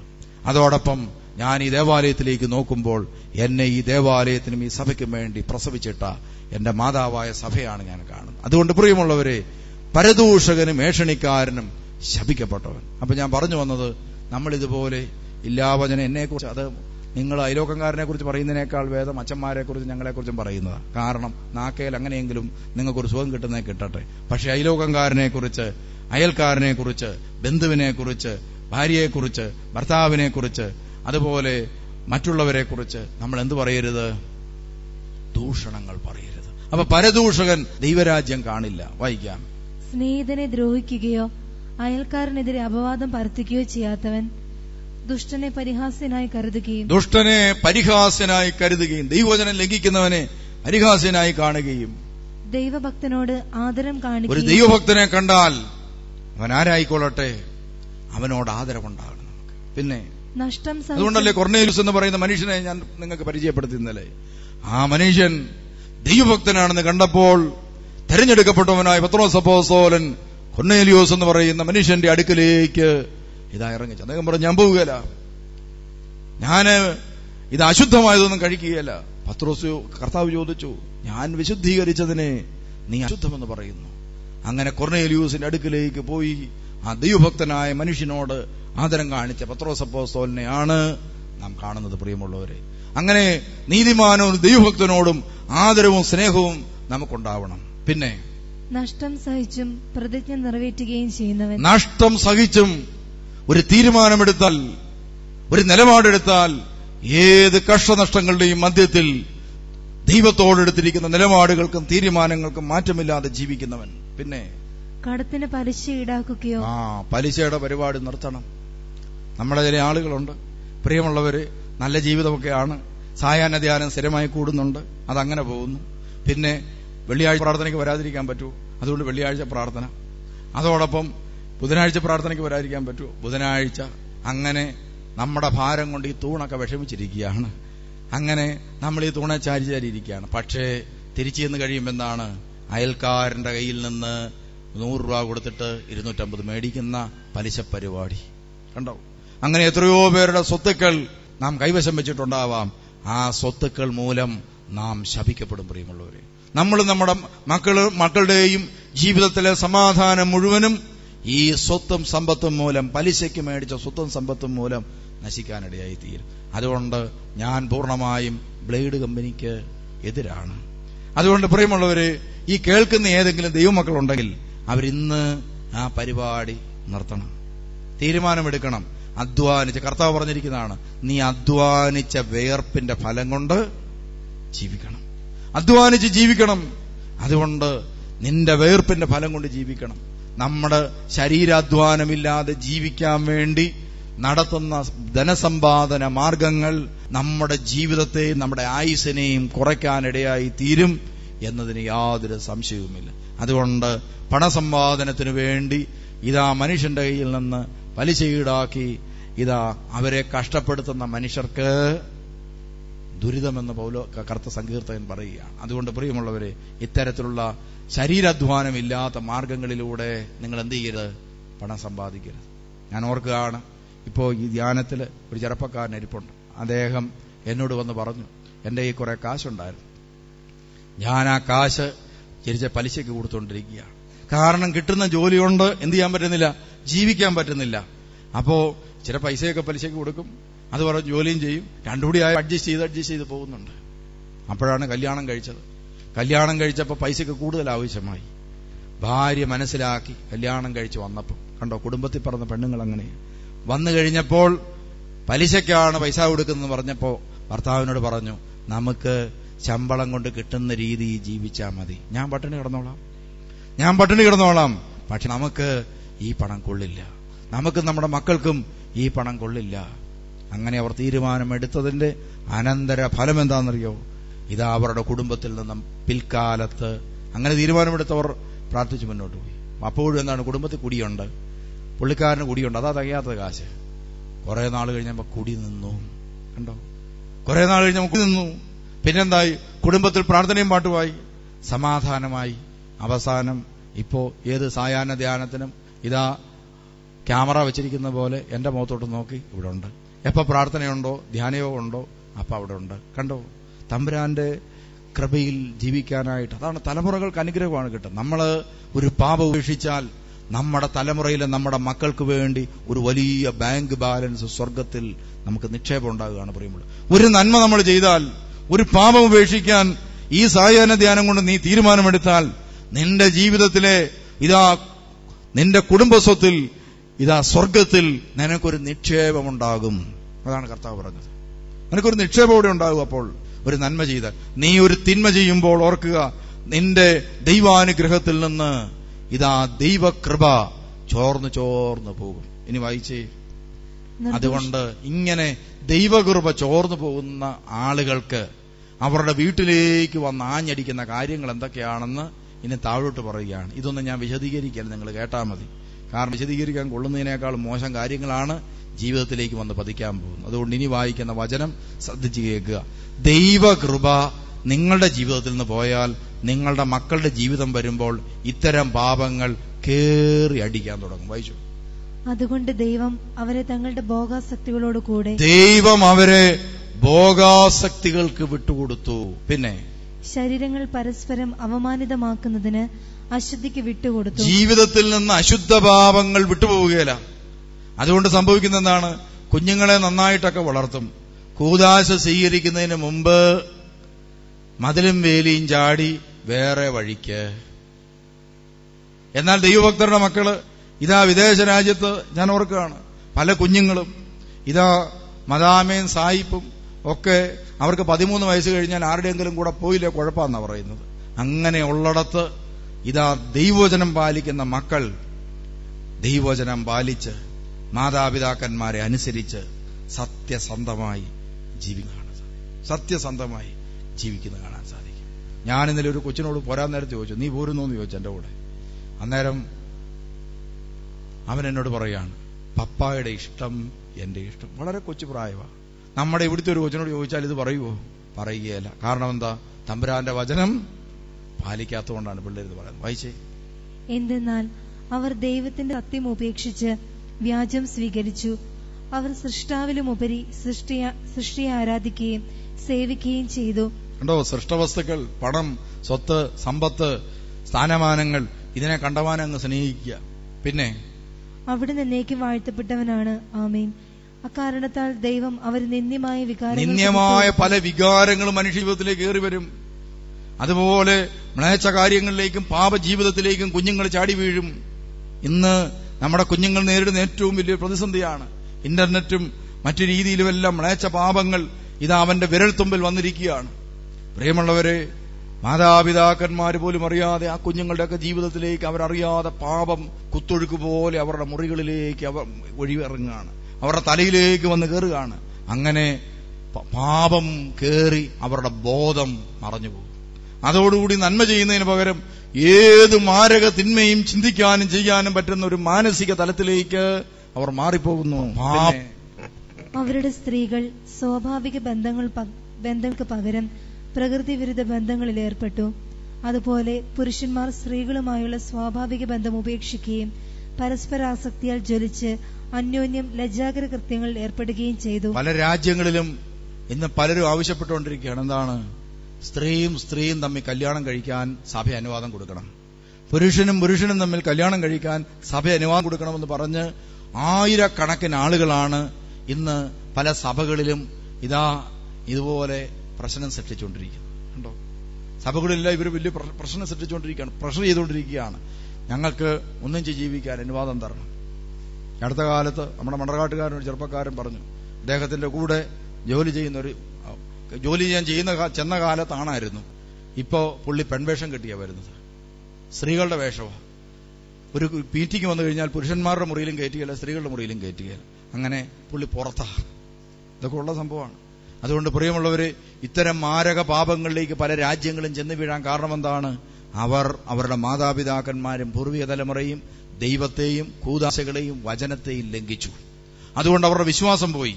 വിശ്വാസം നഷ്ടപ്പെട്ടപ്പോൾ അശുദ്ധ പാപങ്ങൾ അംഗീകരിക്കപ്പെട്ട നല്ല സത്യങ്ങളായി അവരുടെ ജീവിതത്തിലേക്ക് കടന്നു വന്നു. ആ പാപസുഖങ്ങളിൽ മുഴുകുന്നതുകൊണ്ട് ഇന്ന് ദൈവഭക്തിയോ പ്രാർത്ഥനയോ പള്ളിയോ അവർക്ക് അരോചകമായി തീർന്നു. ദൈവഭക്തരെ കാണാൻ പാടില്ല, അതുപോലെ ദൈവവചനം കേൾക്കാൻ പാടില്ല. ആത്മീയ കാര്യങ്ങൾ പറയുന്നവരോട് അവർക്ക് പുച്ഛമാണ്. അതെങ്ങാനും പറഞ്ഞു പോയാൽ അവർ കേസ് കൊടുത്ത് അവരെ ജയിലിലടയ്ക്കുന്ന കാലം. അങ്ങനെ ആത്മീയ കാര്യങ്ങൾ പറയുന്നവർ പുച്ഛിക്കപ്പെടുന്ന ഒരു സംസ്കാരത്തിലേക്ക് വളരുകയാണ്. സുവിശേഷത്തിൽ നിന്ന് സത്യങ്ങൾ പറഞ്ഞാൽ അവൻ സമൂഹമധ്യത്തിൽ പുച്ഛിക്കപ്പെടുന്ന ഒരു കാലത്തിലേക്ക് ഇന്ന് ലോകം പോയി. ഇന്ന് നമ്മളും അങ്ങനെ പോവുകയാണ്. ഭക്തി, അതുപോലെ ഭക്തിമാർഗങ്ങള്, അതുപോലെ വചനം, സുവിശേഷ നീതിക്കനുസരിച്ചുള്ള സന്ദേശങ്ങൾക്കനുസരിച്ചുള്ള ജീവിതം, ഇതിനേക്കാളും നമ്മൾ പ്രാധാന്യം കൊടുക്കുന്നത് മറ്റു കാര്യങ്ങൾക്ക്. കണ്ടോ? ഇതിന് സംഭവിക്കാൻ പോകുന്ന എന്താണ്? ഈ പാപത്തിന്മ നമ്മുടെയൊക്കെ ജീവിതത്തിലേക്ക് കയറിയിരിക്കും. വായിച്ചേ. തങ്ങളുടെ തെറ്റിന് അർഹമായ ശിക്ഷ അവർക്ക് ലഭിച്ചു. ദൈവത്തെ അംഗീകരിക്കുന്നത് പോരായ്മയായി, ദൈവത്തെയും ദൈവവചനത്തെയും അംഗീകരിക്കുന്നത് പോരായ്മയായി അവർക്ക് തോന്നി. പിന്നെ അധമവികാരത്തിനും അനുചിത പ്രവൃത്തികൾക്കും ദൈവം അവർ വിട്ടുകൊടുത്തു. അതുകൊണ്ട് അനുചിത പ്രവൃത്തികളും അതുപോലെ അധമവികാരങ്ങളും അവരെ കയറി അടിക്കാൻ തുടങ്ങി. ദൈവത്തെ അംഗീകരിക്കുന്നത് പോരായ്മയായിട്ട് തോന്നുക. അതുകൊണ്ട് പള്ളിയിൽ പോകുന്നത് പോരായ്മ, വേദപുസ്തകം കൈക്കൊണ്ടുവന്നത് പോരായ്മ, ഒരു പാട്ടുപുസ്തകം കൈ പിടിക്കുന്നത് പോരായ്മ, ഭക്തിയോടും നല്ല രീതിയിലും പ്രാർത്ഥിക്കുന്നവനെ കാണുമ്പോൾ നമുക്കൊരു പുച്ഛം. ഇങ്ങനെയൊക്കെയുള്ള ആളുകളാണ് പ്രിയമുള്ളവരെ അധമവികാരങ്ങൾ ചെന്ന് വീഴുന്നത്. ഇനി വായിക്കാം. അവർ എല്ലാ തരത്തിലുമുള്ള അനീതിയും ദുഷ്ടതയും അത്യാഗ്രഹവും തിന്മയും നിറഞ്ഞവരാണ്. അസൂയ, കൊലപാതകം, ഏഷണി, കലഹം, വഞ്ചന, പരദ്രോഹം എന്നിവയിൽ അവർ മുഴുകുന്നു. അവർ പരദോഷകരും ദൈവനിന്ദകരും ധിക്കാരികളും ഗർവിഷ്ഠരും പൊങ്ങച്ചക്കാരും തിന്മകൾ ആസൂത്രണം ചെയ്യുന്നവരും മാതാപിതാക്കളെ അനുസരിക്കാത്തവരും ബുദ്ധിഹീനരും അവിശ്വസ്തരും ഹൃദയശൂന്യരും കരുണയില്ലാത്തവരുമായി തീർന്നു. കണ്ടോ? അവരുടെ പ്രത്യേകത എന്താണ്? ആരോടും കരുണയില്ല. അതുകൊണ്ട് ആരെക്കുറിച്ച് എന്ത് വേണമെങ്കിലും പറയും, ആരോട് എന്ത് വേണമെങ്കിലും പ്രവർത്തിക്കും. ഇങ്ങനത്തെയുള്ള മനസ്സിന്റെ ഉടമകളായി തീർന്ന അവരുടെ പാപങ്ങൾ കൊണ്ടാണ്. കണ്ടോ? പാപങ്ങൾ കൊണ്ടാണ്. ഇനി വായിച്ചേ. ഇത്തരം കൃത്യങ്ങൾ ചെയ്യുന്നവർ മരണാർഹരാണ് എന്ന ദൈവകൽപ്പന അറിഞ്ഞിരുന്നിട്ടും അവർ അവ ചെയ്യുന്നു. മാത്രമല്ല അങ്ങനെ ചെയ്യുന്നവരെ അംഗീകരിക്കുകയും ചെയ്യുന്നു. കണ്ടോ? ഇത്തരം കൃത്യങ്ങൾ ചെയ്യുന്നവർ മരണാർഹരാണെന്ന് ദൈവകൽപ്പന അറിഞ്ഞിട്ടും അവർ പറയണം കുഴപ്പമില്ല, സാരമില്ല, പാപം ചെയ്യുന്നതിന് കുഴപ്പമില്ല, ഇച്ചിരി ആയിക്കോട്ടെ. എന്നിട്ട് എന്തുവാ? അങ്ങനെ പാപം ചെയ്യുന്നവരെ അംഗീകരിക്കും. സാരമില്ലടാ, ഇതൊക്കെ മാറിക്കോളും, ഇതൊക്കെ കുഴപ്പമൊന്നുമില്ല, മാറിക്കോളും, ഇച്ചിരി കള്ളു കുടിക്കുന്നതിന് കുഴപ്പമില്ല, കല്യാണമൊക്കെ ആകുമ്പോൾ ശാലം കഴിക്കുന്നതിന് കുഴപ്പമില്ല എന്ന് പറഞ്ഞ് മദ്യപാനത്തിനും മറ്റു കാര്യങ്ങൾക്കും ഇതാ നമ്മൾ ബോധപൂർവം ഇത് അംഗീകാരം കൊടുത്തു കഴിഞ്ഞാൽ സംഭവിക്കാൻ പോകുന്ന പ്രിയമുള്ളവരെ, നമ്മൾ നമ്മുടെ കുടുംബവും നശിക്കാനിടയായിത്തീരും. നമ്മൾ നമ്മുടെ കുടുംബവും നശിക്കാനിടയായിത്തീരും. അതുകൊണ്ട് ഓർക്കുക, ദൈവകൽപ്പന അറിഞ്ഞിട്ടും അവർ അവ ചെയ്യുന്നു. മാത്രമല്ല അങ്ങനെ ചെയ്യുന്നവരെ അംഗീകരിക്കുകയും ചെയ്യുന്നു. അതുകൊണ്ട് പാപത്തോട് യാതൊരു വിധത്തിലും സന്ധിയില്ലാത്ത സമരം ഒരു ക്രിസ്ത്യാനി നടത്തിയാൽ മതിയോ? പാപത്തോട് സന്ധിയില്ലാത്ത സമരം വ്യക്തിഗത ജീവിതത്തിൽ നടത്തിയാലേ ഒരു വ്യക്തി ദൈവരാജ്യ അനുഭവത്തിൽ നിലനിൽക്കുവാനായിട്ട് സാധിക്കൂ പ്രിയമുള്ളവരെ. അതുകൊണ്ട് നമുക്ക് ദൈവത്തോട് പ്രാർത്ഥിക്കാം. ദൈവമേ, ഞങ്ങളുടെയൊക്കെ കുടുംബത്തിലേക്ക് കലക്കവെള്ളം അടിച്ചു കയറുന്നത് പോലെ ഞങ്ങളുടെ കുഞ്ഞുങ്ങളിലേക്ക് ഇന്ന് കാണുന്ന മ്ലേച്ഛതകളും പാപങ്ങളും അടിച്ചു കയറാതിരിപ്പാൻ ഇതാ ഇന്ന് ദൈവത്തെ മഹത്വപ്പെടുത്താം, ദൈവത്തിന് സ്ഥാനം കൊടുക്കാം, ദൈവത്തിന്റെ കൽപ്പനകൾ പാലിക്കാം, ദൈവം നൽകിയ കൂദാശകളുടെ അർത്ഥങ്ങൾ തിരിച്ചറിയാം. ആ അർത്ഥത്തിനനുസരിച്ച് ജീവിതത്തെ ക്രമേണ ക്രമീകരിക്കാൻ ഞങ്ങൾ തയ്യാറാകുന്നു. തീരുമാനമെടുക്കാം. അതുപോലെ പലിശ പരിപാടി നടത്താം. മദ്യം വിറ്റുണ്ടാക്കുന്ന പണം വേണ്ടെന്ന് വെക്കുക. അതുപോലെ കുടുംബത്തിൽ നല്ല കാര്യങ്ങൾ ചെയ്യുമ്പോൾ മദ്യം വിളമ്പുന്ന രീതി ശരിയായ രീതിയല്ല. അങ്ങനെ ശരിയായ രീതിയല്ല പ്രിയമുള്ളവരെ. അങ്ങനെ ഉള്ള ആളുകളോട് എനിക്ക് പറയാനുള്ളത്, അങ്ങനെയുള്ളവര് വിവാഹ കൂദാശകളോ മറ്റും നടത്തുമ്പോൾ വീടുകളിൽ മദ്യം വിളമ്പുക, ഇങ്ങനെയുള്ള വിവാഹ കൂദാശകളിൽ എന്നെ വിളിക്കാതിരിക്കാൻ നിങ്ങൾ പ്രത്യേകം ശ്രദ്ധിക്കണം. കാരണം അത് നിങ്ങൾക്ക് ദൈവാനുഗ്രഹമാകുകയില്ല. കാരണം ഇതിനെല്ലാം എതിരാണല്ലോ ഞാൻ. അപ്പൊ എന്നെ വിളിച്ച് അങ്ങനെ ഒരു കൂദാശ നടത്തി എന്നെയും കൂടി അപമാനിക്കരുത് നിങ്ങൾ. അതുകൊണ്ട് മദ്യം വീട്ടിൽ വിളമ്പുന്ന കല്യാണങ്ങൾക്ക് കൈകൊണ്ട വിളിക്കാതെ. എനിക്ക് കല്യാണം നടത്തണമെന്ന് വലിയ ആഗ്രഹമൊന്നുമില്ല. അപ്പോ അങ്ങനെയുള്ള വീടുകളിലേക്ക് കല്യാണത്തിന് വിളിക്കരുത്. കള്ളുകുടിച്ച് അതുപോലെ ലക്ക് കെട്ട് നടക്കുന്നവർ, മദ്യം ഭവനത്തിൽ വിളമ്പുന്നവർ, അവരൊന്നും ദൈവരാജ്യത്തിൽ അവിടെ ക്രിസ്ത്യാനികളല്ല. മറ്റു മതക്കാർ പോലും ഇത്തരം കാര്യങ്ങളെ ഇന്ന് ഉപേക്ഷിക്കുമ്പോൾ ക്രിസ്ത്യാനികളെയെല്ലാം പാലൂട്ടി വളർത്തുന്നു. ഞാൻ ഒരു രാജ്യത്ത് ചെന്ന് കഴിഞ്ഞപ്പോൾ ഇതാ പല വീടുകളിലാണ് താമസം. പല ആളുകളും സ്നേഹത്തോടെ വിളിച്ചുകൊണ്ടുപോയി. ഒരു വീട്ടിൽ ചെന്നപ്പോൾ പ്രിയമുള്ളവരെ, കാറെ ചെന്നിറങ്ങുമ്പോൾ വലിയൊരു സംഭവമായി അവിടെ സംഭവം എന്നാന്ന് ചോദിച്ചാൽ, നാട്ടിലേതിനേക്കാൾ നല്ല രീതിയിലാണ് എനിക്ക് സ്വീകരണം. ഞാൻ ഓർത്തു നാട്ടുകാരേക്കാൾ എത്രയോ നല്ല മനുഷ്യർ. നാട്ടിലൊക്കെ ഒരു പള്ളിയിൽ ഒരു മുത്തുക്കൊടേ ഉണ്ടാകാറുള്ളൂ. ഇതാ വിദേശത്ത് ചെന്നപ്പോൾ ഒരു 4-5 മുത്തുക്കൊടയും പിടിച്ചുകൊണ്ട് നിൽക്കുകയാണ്. പുള്ളിക്കാരന്റെ കയ്യിൽ ഒരു മുത്തുക്കൊട, ഭാര്യയുടെ കയ്യിൽ ഒരെണ്ണം, മക്കളുടെ കയ്യിൽ 2 പെമ്പിള്ളാരാണ്, അവരുടെ കയ്യിൽ 2-3 പെമ്പിള്ളാരുണ്ട്, അവരുടെ കയ്യിലെല്ലാം ഓരോ മുത്തുക്കൊട. അതെല്ലാം പിടിച്ച് നിൽക്കുകയാണ്. എന്നെ നോക്കി തണുപ്പത്ത്, പിള്ളേരെല്ലാം തണുപ്പത്ത് ഇറങ്ങി നിർത്തിയിരിക്കുകയാണ്. ഞാൻ ഓർത്തു, എന്നാലും സഭയോടും പിതാക്കന്മാരോടും എന്തോ ഒരു ആദരവാണ്, എന്തോ ഒരു സ്നേഹമാണ്. വിദേശ നാട്ടിൽ പോലും അവർ സഭയുടെ പാരമ്പര്യങ്ങൾ കാത്തു സൂക്ഷിക്കുകയാണല്ലോ എന്ന് ചിന്തിച്ച് താഴേക്ക് നോക്കിയപ്പോൾ ഇതാ മുറ്റത്ത് ഇത് വിരിച്ചിരിക്കുകയാണ്. ഈ ഇലകള് ഇങ്ങനെ ഇട്ടിരിക്കുകയാണ്, വെട്ടി ഇല ഇട്ടിരിക്കുകയാണ്. അപ്പൊ ഞാൻ ഓർത്ത്, ഇവൻ യഥാർത്ഥ സുറിയാനി ക്രിസ്ത്യാനി, അവൻ എല്ലാ പാരമ്പര്യവും അറിയാം, കറക്റ്റായി പാരമ്പര്യങ്ങളെല്ലാം അറിയാം. അത് കഴിഞ്ഞപ്പോൾ ഞാൻ അങ്ങോട്ട് ഇറങ്ങിയപ്പോ എന്റെ കൂടെ പുതുപ്പള്ളിക്കാരനൊരു ചെറുപ്പക്കാരനുണ്ട്. അദ്ദേഹം ഒരു പാട്ട് പാടുന്ന പാർട്ടിയാണ്. അവൻ എന്റെ കൂട്ടത്തിൽ അവിടെ നിന്ന് അങ്ങോട്ട് ഇറങ്ങിയ ഉടനെ അവനോട് പറഞ്ഞു, നീ വന്ന് ആ മെത്രാച്ചന്മാർ വരുമ്പോൾ ഒരു പാട്ടുണ്ടല്ലോ അതങ്ങോട്ട് കീറിയേക്കാൻ പറഞ്ഞു. ഉടനെ അവനോർത്തത് ശരിയാന്ന് ഓർത്ത് അവനവിടെ ഒന്നുകൊണ്ട് ദോപസ്വലം പാടാൻ തുടങ്ങി. അപ്പോ എനിക്ക് വളരെ സന്തോഷമായി. എന്നാലും സന്തോഷമായത് ഈ മുത്തുക്കൊട ഉണ്ടായതുകൊണ്ട് സഭയുടെ പാരമ്പര്യങ്ങളൊക്കെ വിദേശത്ത് പാലിക്കാൻ പരിശ്രമിക്കുന്ന മനുഷ്യർ. അടുത്തേക്ക് ചെന്നപ്പോ ഇതാ പറഞ്ഞു, കൊടിയൊക്കെ ഉണ്ടായിരുന്നു, കൊടിയെടുക്കാനായിട്ട് ആള് വന്നില്ല, ആളുകൾ ചതിച്ചു. സെരിമേനി അസാധ്യത്തിൽ 5 മിനിറ്റ് കഴിഞ്ഞ് വന്നാൽ മതിയായിരുന്നു, എങ്കിൽ കൊടിയൊക്കെ കൊണ്ട് ചാരി വെച്ചിട്ടുണ്ട്, അതും കൂടെ എടുക്കാമായിരുന്നു. അദ്ദേഹം എന്റെ അടുക്കിലേക്ക് വന്ന് എന്നെ അങ്ങ് കെട്ടിപ്പിടിച്ചപ്പോഴാണ് എനിക്ക് മനസ്സിലായത്, ഒരു പ്രത്യേക ഗ്യാസ് അഴിച്ചു വിട്ടതുപോലെ എന്റെ ദേഹത്തേക്ക് കയറി അകത്തേക്ക് പോയി. 5-10 മിനിറ്റ് നേരം പ്രിയമുള്ളവരെ സലകാല ബോധം എനിക്കുണ്ടായില്ല, പൂസായിപ്പോയി. അക്ഷരാർത്ഥത്തിൽ പൂസായിപ്പോയി.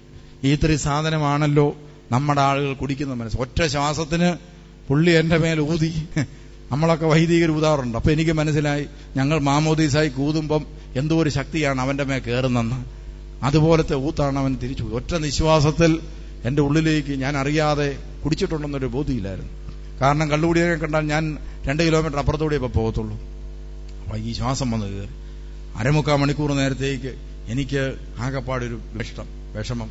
ഞാൻ അവിടെ അങ്ങനെ ഇരുന്ന് കഴിഞ്ഞപ്പോൾ പുള്ളി വന്നിട്ട് പറഞ്ഞു, ഇതൊന്നുമല്ല, ഇതിനേക്കാളും നല്ല രീതിയിലാണ് ഞാൻ പലപ്പോഴും പലരെയും സ്വീകരിച്ചിട്ടുള്ളത്. കണ്ടോ, പലരെയും സ്വീകരിച്ചിട്ടുണ്ട്. മുത്തുക്കൊട, ഞാൻ ചോദിച്ചു മുത്തുക്കൊടയൊക്കെ ഇവിടുന്ന്, അതൊക്കെ ഞാൻ സംഘടിപ്പിച്ചു. എന്റെ തിരുമേനിയെ പോലെയുള്ള ആളുകൾ വരുമ്പോൾ പിന്നെ മുത്തുകൂടെ സംഘടിപ്പിക്കണ്ടേ? ഇതുപോലത്തെ ഭക്തന്മാര് പലരും ഇന്ന് സഭയിലുണ്ട്. അവർ ഈ സഭയുടെ ശാപമാണ്. അവരൊക്കെ ഈ സഭയുടെ ശാപമാണ്. പ്രിയമുള്ളവരെ, മദ്യപാനത്തിനും അതുപോലെ വെറുക്കൂത്തിനും നിൽക്കുന്നവർ, പ്രിയമുള്ളവരെ, ഈ ദേവാലയത്തെയും ബലിപീഠത്തെയും മലിനമാക്കുന്നവരാണ്. അതുകൊണ്ട് എന്നെ കേട്ടുകൊണ്ടിരിക്കുന്ന ദൈവമക്കൾ തങ്ങളുടെ ഭവനങ്ങളിൽ മദ്യം വിളമ്പരുത്.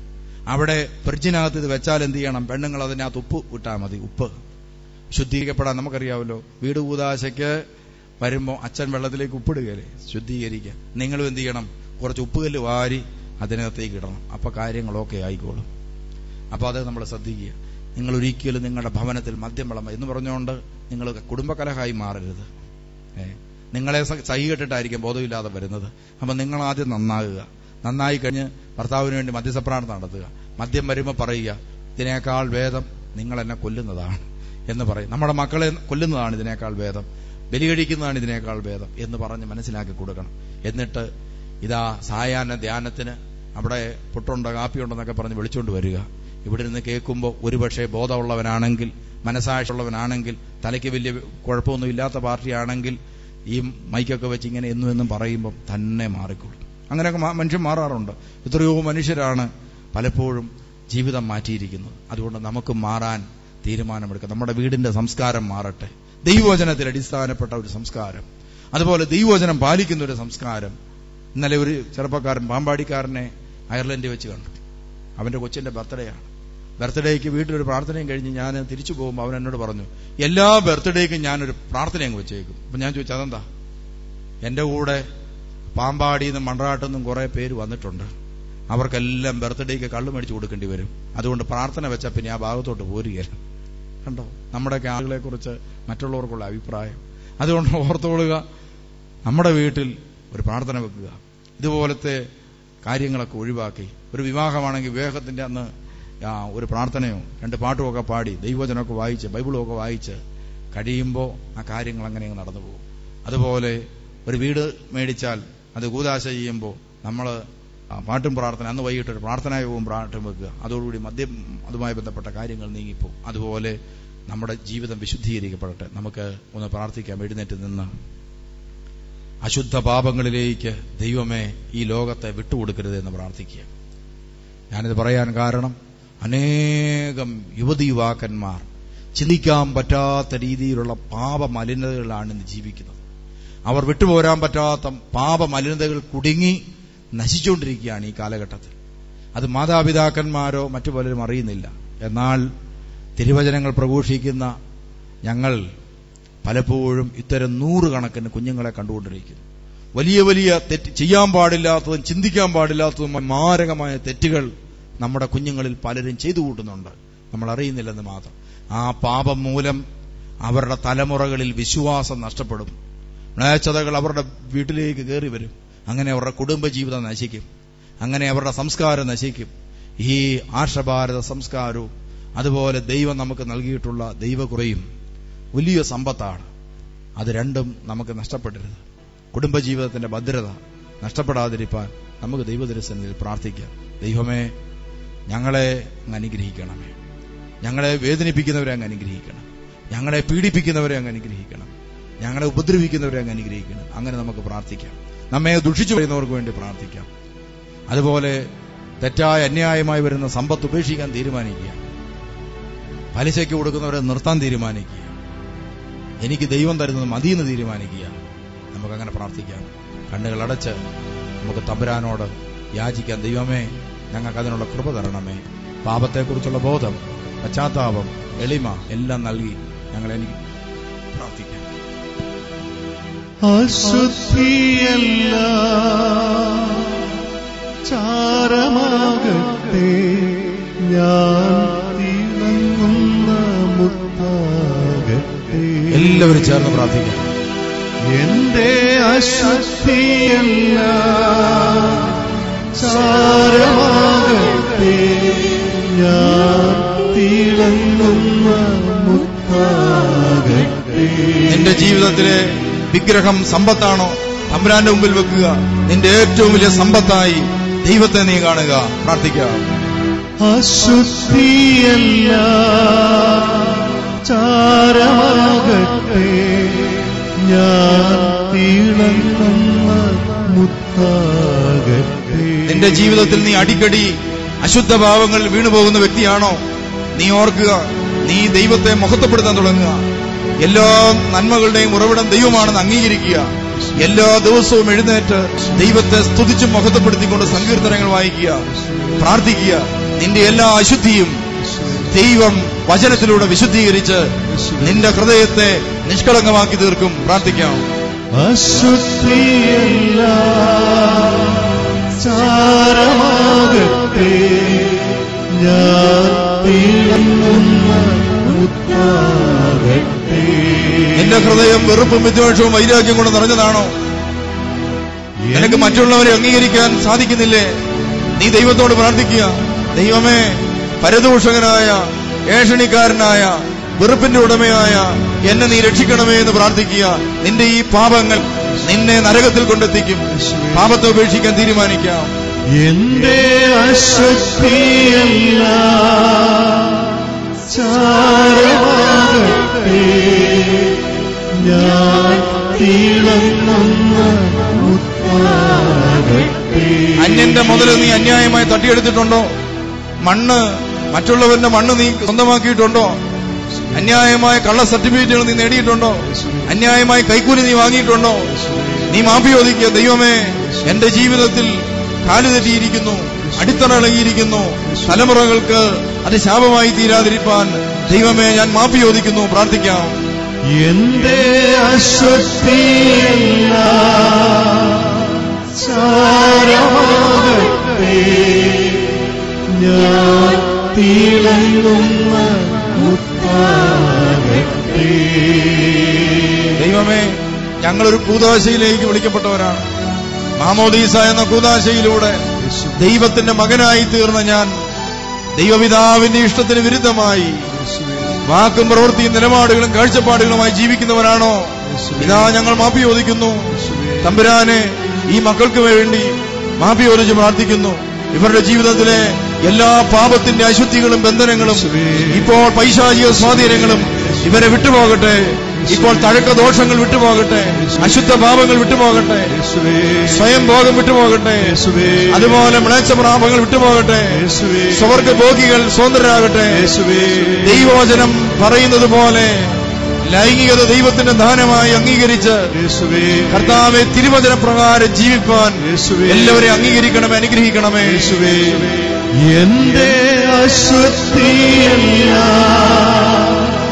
ചാരമാകട്ടെ, ഞാൻ തിളങ്ങുന്ന മുത്താകട്ടെ. മാധ്യമങ്ങളിലൂടെ കടന്നുവരുന്ന മ്ലേച്ഛതകൾ ലോകത്തെ നശിപ്പിച്ചുകൊണ്ടിരിക്കുന്നു.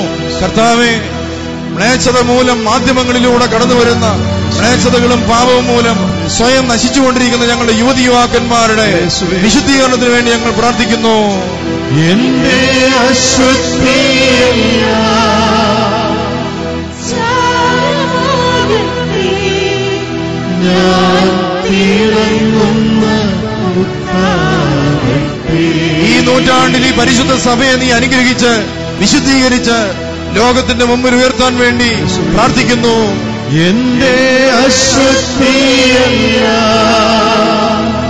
ചാരമാകട്ടെ, ഞാൻ തിളങ്ങുന്ന മുത്താകട്ടെ. ദൈവമേ, ഈ സഭയിലെ എല്ലാ കുഞ്ഞുങ്ങളെയും സമർപ്പിച്ച് പ്രാർത്ഥിക്കുന്നു. അടുത്ത തലമുറയിലെ ഈ സഭയിലെ ദൈവമക്കളാണല്ലോ അവർ.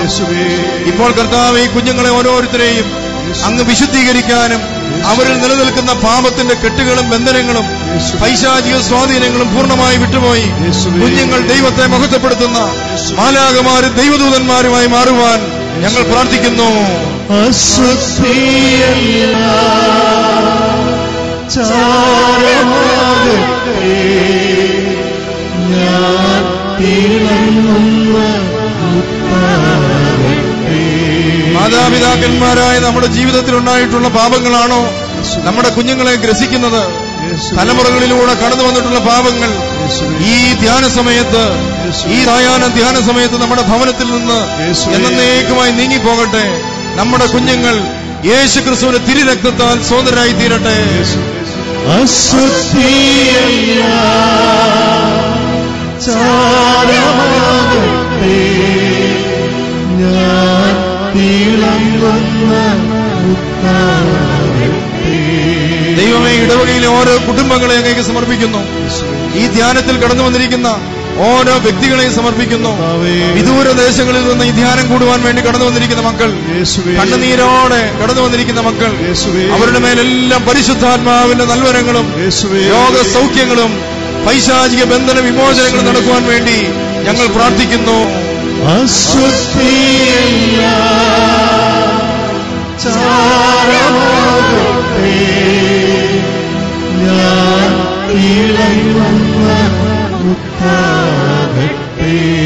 ദൈവമേ, അങ്ങ് തെരഞ്ഞെടുത്തിരിക്കുന്ന ഞങ്ങളുടെ എല്ലാ പൗരോഹിത്യ വരം ലഭിച്ചിരിക്കുന്ന എല്ലാ പുരോഹിതന്മാരെയും ഞങ്ങൾ അങ്ങേക്ക് സമർപ്പിക്കുന്നു.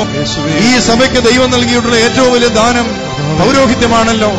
ആ പൗരോഹിത്യം കൈകാളുന്ന ഞങ്ങളെല്ലാവരും ഞങ്ങളെ തന്നെ അങ്ങേക്ക് സമർപ്പിക്കുന്ന കർത്താവേ, ഈ സഭയിലെ മുഴുവൻ പുരോഹിതന്മാരും വിശുദ്ധീകരിക്കപ്പെടുവാനും കൂടുതൽ കൂടുതൽ ഉപരിയായ കൃപകളാലും വരദാനങ്ങളാലും നിറയുവാനും വേണ്ടി ഞങ്ങൾ പ്രാർത്ഥിക്കുന്നു.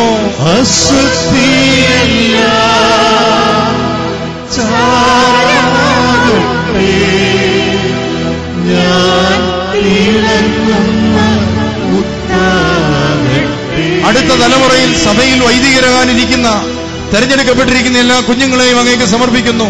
ദൈവമേ, ഈ നിമിഷം മുതൽ മാലാഖമാരെ അയച്ചവർക്ക് സംരക്ഷണം ഏർപ്പെടുത്തണമേ.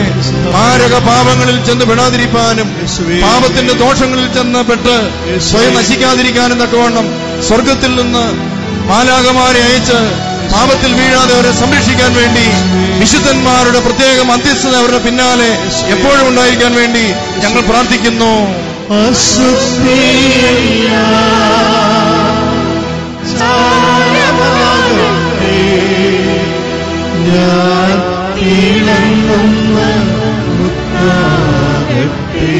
കർത്താവേ, അടുത്ത തലമുറയിൽ പൗരോഹിത്യ ശുശ്രൂഷ വഹിക്കാൻ വേണ്ടി തെരഞ്ഞെടുക്കപ്പെട്ടിരിക്കുന്ന കുഞ്ഞുങ്ങൾക്ക് ചെറുപ്പകാലം മുതലേ ദൈവവചനത്തിന്റെ പുതിയ പുതിയ വെളിച്ചങ്ങൾ ലഭിച്ച് അവരെല്ലാം വിശുദ്ധരായ പുരോഹിതന്മാരായി തീരുവാനും ദൈവവചനം സ്വീകരിച്ച് ദൈവവചനം ഉൾക്കൊണ്ട് ഭാവിയിൽ അവർ വലിയ പ്രവാചക ദൗത്യം ഏറ്റെടുക്കുന്നവരായി തീരാനും ഇപ്പോൾ മുതൽ കർത്താവ് ഈ സമൂഹം ഒന്നിച്ചു ചേർന്ന് ഈ സഭയ്ക്ക് മാത്രം വേണ്ടിയല്ല എല്ലാ സഭകൾക്കും വേണ്ടി ഞങ്ങൾ പ്രാർത്ഥിക്കുന്നു.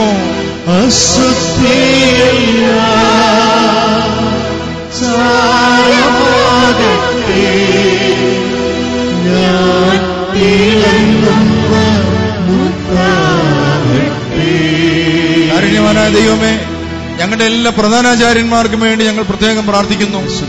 അടിക്കടി ഉണ്ടാകുന്ന രോഗങ്ങളും പ്രയാസങ്ങളും മൂലം ഒത്തിരി ഭാരപ്പെടുന്ന പ്രയാസപ്പെടുന്ന അനേകം പ്രധാനാചാര്യന്മാരുണ്ട്. അവർക്കെല്ലാം വേണ്ടി പ്രാർത്ഥിക്കുന്നു. ഇപ്പോൾ കർത്താവേ, അവരെ ഒന്ന് തെരഞ്ഞെടുത്തിരിക്കുന്നതിനാൽ ശക്തിപ്പെടുത്തണമേ.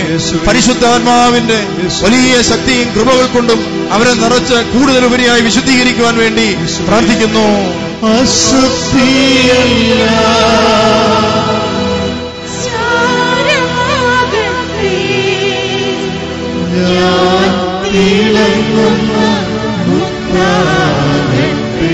കർത്താവേ, സഭയിലെ ഓരോ ദേവാലയങ്ങളുടെയും നിയന്ത്രണം ഏറ്റെടുക്കുന്ന ഭരണസമിതി അംഗങ്ങളെ സമർപ്പിച്ച് പ്രാർത്ഥിക്കുന്നു.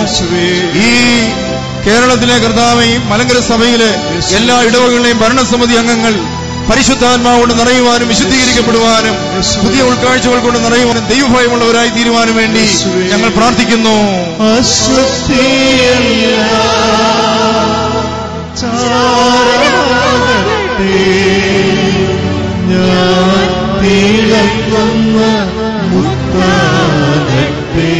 യേശുവിനെ അറിഞ്ഞിട്ടില്ലാത്ത സ്ഥലങ്ങളിലേക്ക് യേശുവിനെ പകർന്നു കൊടുക്കുവാൻ വേണ്ടി മിഷൻ വേലകളും ശുശ്രൂഷകളും ഇന്ത്യയിലുടനീളം സഭകൾക്ക് ആരംഭിക്കുവാനും അതിലൂടെ യേശുവിന്റെ സാന്നിധ്യം ഈ രാജ്യം മുഴുവനും വ്യാപിക്കുവാനും വേണ്ടി യേശുവിന്റെ സുവിശേഷം കേട്ടിട്ടില്ലാത്ത സ്ഥലങ്ങളിൽ ദാരിദ്ര്യവും കഷ്ടപ്പാടും അനുഭവിക്കുന്ന മക്കൾ, വിദ്യാഭ്യാസമില്ലാത്തവർ, ഇങ്ങനെയുള്ള സ്ഥലങ്ങളിലേക്കെല്ലാം ദൈവമേ പരിശുദ്ധാത്മാവിനെ അയച്ച് എല്ലാ ദേശങ്ങളും വിശുദ്ധീകരിക്കപ്പെട്ട് വിദ്യാഭ്യാസവും അറിവുമുള്ള ദൈവമക്കൾ ഈ രാജ്യം മുഴുവൻ ഉണ്ടാകാൻ വേണ്ടി ഞങ്ങൾ പ്രാർത്ഥിക്കുന്നു.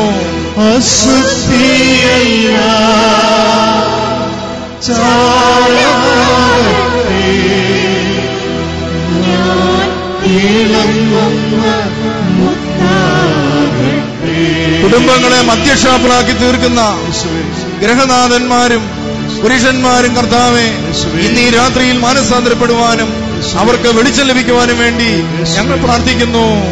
അശുദ്ധിയല്ല ചാരമാകട്ടെ ഞാൻ തിരങ്ങുന്ന മുത്താകട്ടെ. കുടുംബ പ്രാർത്ഥനയില്ലാത്ത ഞങ്ങളെ എല്ലാ കുടുംബങ്ങളെയും സമർപ്പിച്ച് പ്രാർത്ഥിക്കുന്നു. എല്ലാ കുടുംബങ്ങളിലേക്കും കുടുംബ പ്രാർത്ഥന കടന്നു വരുവാൻ വേണ്ടി പ്രത്യേക കൃപ ലഭിക്കാൻ വേണ്ടി ഞങ്ങൾ പ്രാർത്ഥിക്കുന്നു.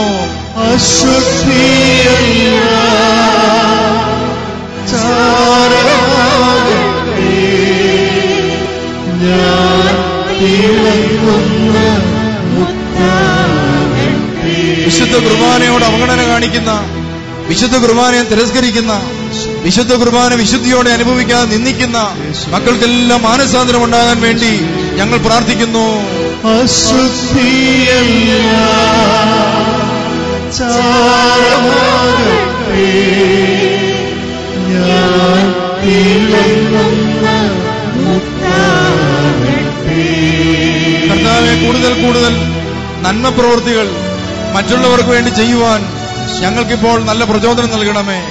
അതിനായിട്ട് കർത്താവെ പുതിയ പുതിയ ഉൾക്കാഴ്ചകൾ ഞങ്ങൾക്ക് നൽകണമേ.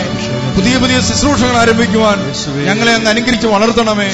ആദിമ നൂറ്റാണ്ടിൽ അപ്പോസ്തലന്മാർ പരസ്പരം പങ്കുവെക്കുവാൻ മറ്റുള്ളവരെ പ്രേരിപ്പിക്കുകയും ചെയ്തുകൊണ്ട് സഭയെ വളർത്തിയതുപോലെ ഈ കാലഘട്ടത്തിൽ ദൈവമക്കൾക്ക് പരസ്പരം സഹായിക്കാനും സ്നേഹിക്കുവാനുമുള്ള ഉദാരമായ മനസ്സുണ്ടാകാൻ വേണ്ടി ഞങ്ങൾ പ്രാർത്ഥിക്കുന്നു. അശുദ്ധിയല്ല ചാരമാകട്ടെ ഞാൻ തിളങ്ങുന്ന മുത്താകട്ടെ. കാരുണ്യവാനായ ദൈവമേ, സമ്പന്നരായ മനുഷ്യർക്ക് തങ്ങൾക്ക് ലഭിച്ചിരിക്കുന്ന സമ്പത്ത് ദൈവം നൽകിയ ദാനമാണെന്ന് തിരിച്ചറിഞ്ഞ് അതില്ലാത്തവനുമായി പങ്കുവെക്കുവാനുള്ള ഉദാരമായി മനസ്സ് കൊടുക്കണമേ എന്ന് ഞങ്ങൾ പ്രാർത്ഥിക്കുന്നു. അശുദ്ധിയല്ല ചാരമാകട്ടെ ഞാൻ തിളങ്ങുന്ന മുത്താകട്ടെ. കർത്താവെ, അഴിമതിയും അക്രമവും നടത്തുന്ന എല്ലാ സ്ഥലങ്ങളെയും സമർപ്പിച്ച് പ്രാർത്ഥിക്കുന്നു. അങ്ങനെയുള്ള ഓഫീസുകളെ സമർപ്പിക്കുന്നു. കൈക്കൂലിയും അധാർമികതയും നിലനിൽക്കുന്ന ഓഫീസുകളും അതുപോലെ ഭരണ സംവിധാനങ്ങളും വിശുദ്ധീകരിക്കപ്പെടുവാൻ വേണ്ടി പരിശുദ്ധാത്മാവിന്റെ ശക്തി പ്രവർത്തിക്കാൻ ഞങ്ങൾ പ്രാർത്ഥിക്കുന്നു. അശുദ്ധിയല്ല ചാരമാകട്ടെ ഞാൻ തിളങ്ങുന്ന മുത്താകട്ടെ. കർത്താവെ, അധാർമികത പ്രവർത്തിക്കുന്നവർ നിയമത്തിന്റെ കുരുക്കിൽപ്പെട്ട് അവർക്ക് മാനസാന്തരം വരുവാൻ വേണ്ടി പ്രത്യേകം പ്രാർത്ഥിക്കുന്നു. പാപത്തെ മറ്റുള്ളവരിലേക്ക് പകരുന്നവർ ഇരുമ്പ് തുറങ്കലിൽ അടക്കപ്പെടുവാൻ വേണ്ടി പ്രാർത്ഥിക്കുന്നു. ദൈവമേ, ലോകത്തെ നശിപ്പിക്കുന്ന അധാർമികത നിലനിൽക്കുന്ന വ്യക്തികൾ കർത്താവെ മാനസാന്തരപ്പെടുവാൻ വേണ്ടി അവരുടെ മേൽ ദൈവകൃപ അയക്കണമേ എന്ന് പ്രാർത്ഥിക്കുന്നു. അശുദ്ധിയല്ല ചാരമാകട്ടെ ഞാൻ തിളങ്ങുന്ന മുത്താകട്ടെ. കർത്താവെ, ജയിലുകളിൽ കഴിയുന്ന ഞങ്ങളുടെ സഹോദരങ്ങളെ ഓർത്ത് പ്രാർത്ഥിക്കുന്നു. ഒരുപക്ഷെ ജീവിതത്തിൽ വഴിതെറ്റിപ്പോയി മാരക പാപങ്ങൾ ചെയ്തു, കൊലപാതകം ചെയ്തു, മോഷ്ടിച്ചു, മാരകമായ പാപങ്ങളിൽ പെട്ടുപോയി, അവർ ജയിലിൽ കളപ്പെട്ടുപോയി. എന്നാൽ ഇപ്പോൾ മാനസാന്തരപ്പെടണമെന്ന് ആഗ്രഹിക്കുന്നു, നല്ല ജീവിതത്തിലേക്ക് തിരിച്ചു വരണമെന്ന് ആഗ്രഹിക്കുന്നു. അവരുടെ പാപം വീണ്ടും വീണ്ടും അവരെ വലിയ പാപത്തിലേക്ക് കൊണ്ടെത്തിക്കുന്നു. ദൈവമേ, ജയിലുകളിൽ കഴിയുന്ന ഞങ്ങളുടെ സഹോദരങ്ങളുടെ വിശുദ്ധീകരണത്തിന് വേണ്ടി ഞാൻ പ്രാർത്ഥിക്കുന്നു. അശുദ്ധിയല്ല ചാരമാകട്ടെ ഞാൻ തിളങ്ങുന്ന മുത്താകട്ടെ. കർത്താവെ, അന്യന്റെ സമ്പത്ത് മോഷ്ടിച്ചെടുക്കുന്ന മോഷ്ടാക്കൾക്ക് മാനസാന്തരം ഉണ്ടാകുവാനും അധ്വാനിച്ച് ജീവിതം നയിക്കുവാനുമായിട്ടുള്ള കൃപ ലഭിക്കാൻ വേണ്ടി ഞങ്ങൾ പ്രാർത്ഥിക്കുന്നു. അശുദ്ധിയല്ല ചാരമാകട്ടെ ഞാൻ തിളങ്ങുന്ന മുത്താകട്ടെ. ഇനി ധ്യാനത്തിന് കടന്നു വന്നിരിക്കുന്ന എല്ലാ രോഗികൾക്കും വേണ്ടി, പ്രയാസം അനുഭവിക്കുന്നവർക്ക് വേണ്ടി എല്ലാം നമുക്ക് പ്രാർത്ഥിക്കാം. നമ്മുടെ എല്ലാ പ്രാർത്ഥന ആവശ്യങ്ങളും ഇപ്പോൾ തമ്പുരാന്റെ തിരുസന്നിധിയിലേക്ക് നമ്മൾ ഉയർത്തിയ മധ്യസ്ഥ പ്രാർത്ഥനകളോട് ചേർത്ത് സമർപ്പിക്കുക.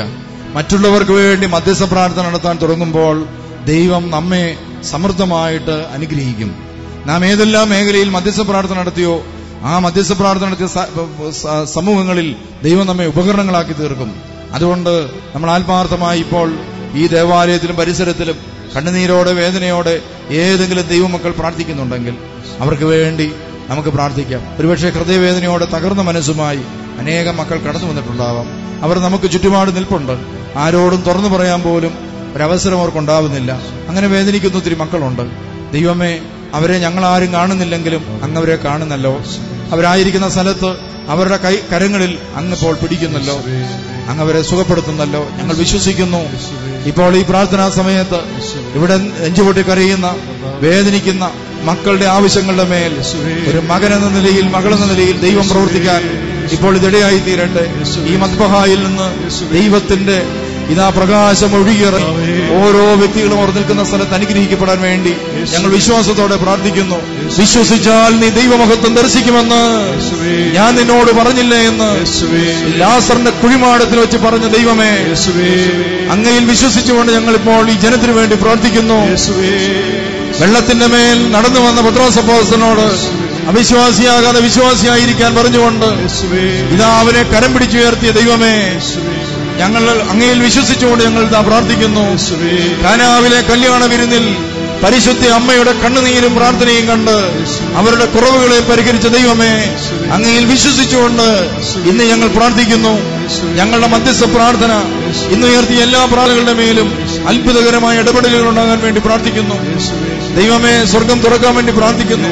പത്രോസ് അപ്പോസ്തലന്റെ കരങ്ങൾ വഴി ഇതാ മുടന്തനായ മനുഷ്യനെ സുന്ദര കവാട ഗോപുരത്തിന്റെ വാതിക്കൽ വെച്ച് കൈപിടിച്ചുയർത്തിയ ദൈവമേ, അങ്ങയിലുള്ള വിശ്വാസത്തിൽ ഞങ്ങൾ പ്രാർത്ഥിക്കുന്നു. അബ്രഹാമിനെയും സാറായെയും ഇതാ കൂട്ടിക്കൊണ്ടുവന്ന് അനുഗ്രഹിച്ച് അവരെ ഉപരിയായ നന്മകൾ കൊണ്ട് നിറച്ച ദൈവമേ, ഞങ്ങൾ അങ്ങയിൽ വിശ്വസിച്ചുകൊണ്ട് ഞങ്ങൾ ഇന്ന് പ്രാർത്ഥിക്കുന്നു. ഈ സമൂഹത്തിന് മുഴുവനും വേണ്ടി കൃപകളും അനുഗ്രഹങ്ങളും വരദാനങ്ങളും ഇപ്പോൾ വർഷിക്കണമേ എന്ന് പ്രാർത്ഥിക്കുന്നു. സ്ത്രീകന്മാരിൽ നിറഞ്ഞപ്പോ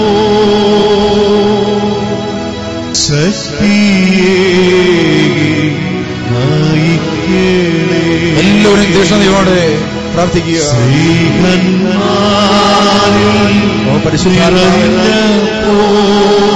ഞങ്ങൾ നിസ്സഹായരാണ്.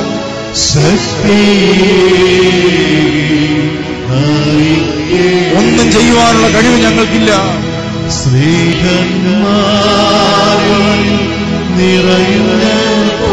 ഞങ്ങൾ പാപികളാണ്.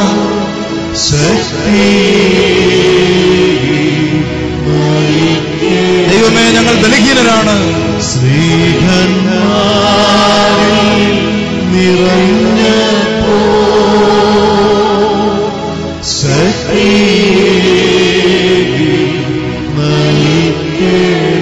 ഞങ്ങളുടെ അമ്മയുടെ ഉദരം മുതലുണ്ടായിട്ടുള്ള പാപങ്ങളെ കുറിച്ച് ഓർത്ത് ഞങ്ങൾ കരയുന്നു.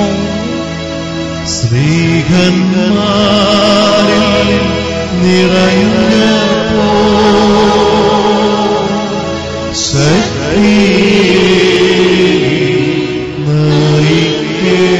നല്ല കുമ്പസാര നടക്കാൻ വേണ്ടി ഞങ്ങൾ പ്രാർത്ഥിക്കുന്നു. സ്ത്രീകന്മാരിൽ നിറഞ്ഞപ്പോ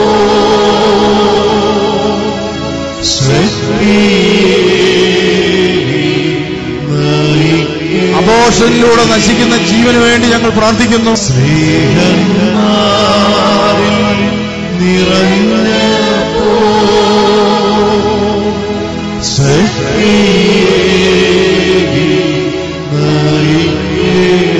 കർത്താവേ, ആത്മഹത്യാ പ്രവണതയുള്ളവർക്ക് വേണ്ടി ഞങ്ങൾ പ്രാർത്ഥിക്കുന്നു. സ്ത്രീകന്മാരിൽ നിറഞ്ഞപ്പോ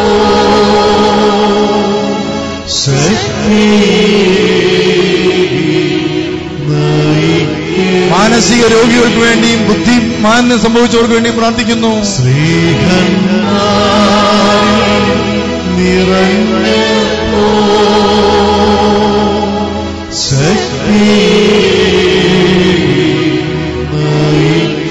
പഠന വൈകല്യമുള്ള ഞങ്ങളുടെ കുഞ്ഞുങ്ങൾക്ക് വേണ്ടി പ്രാർത്ഥിക്കുന്നു.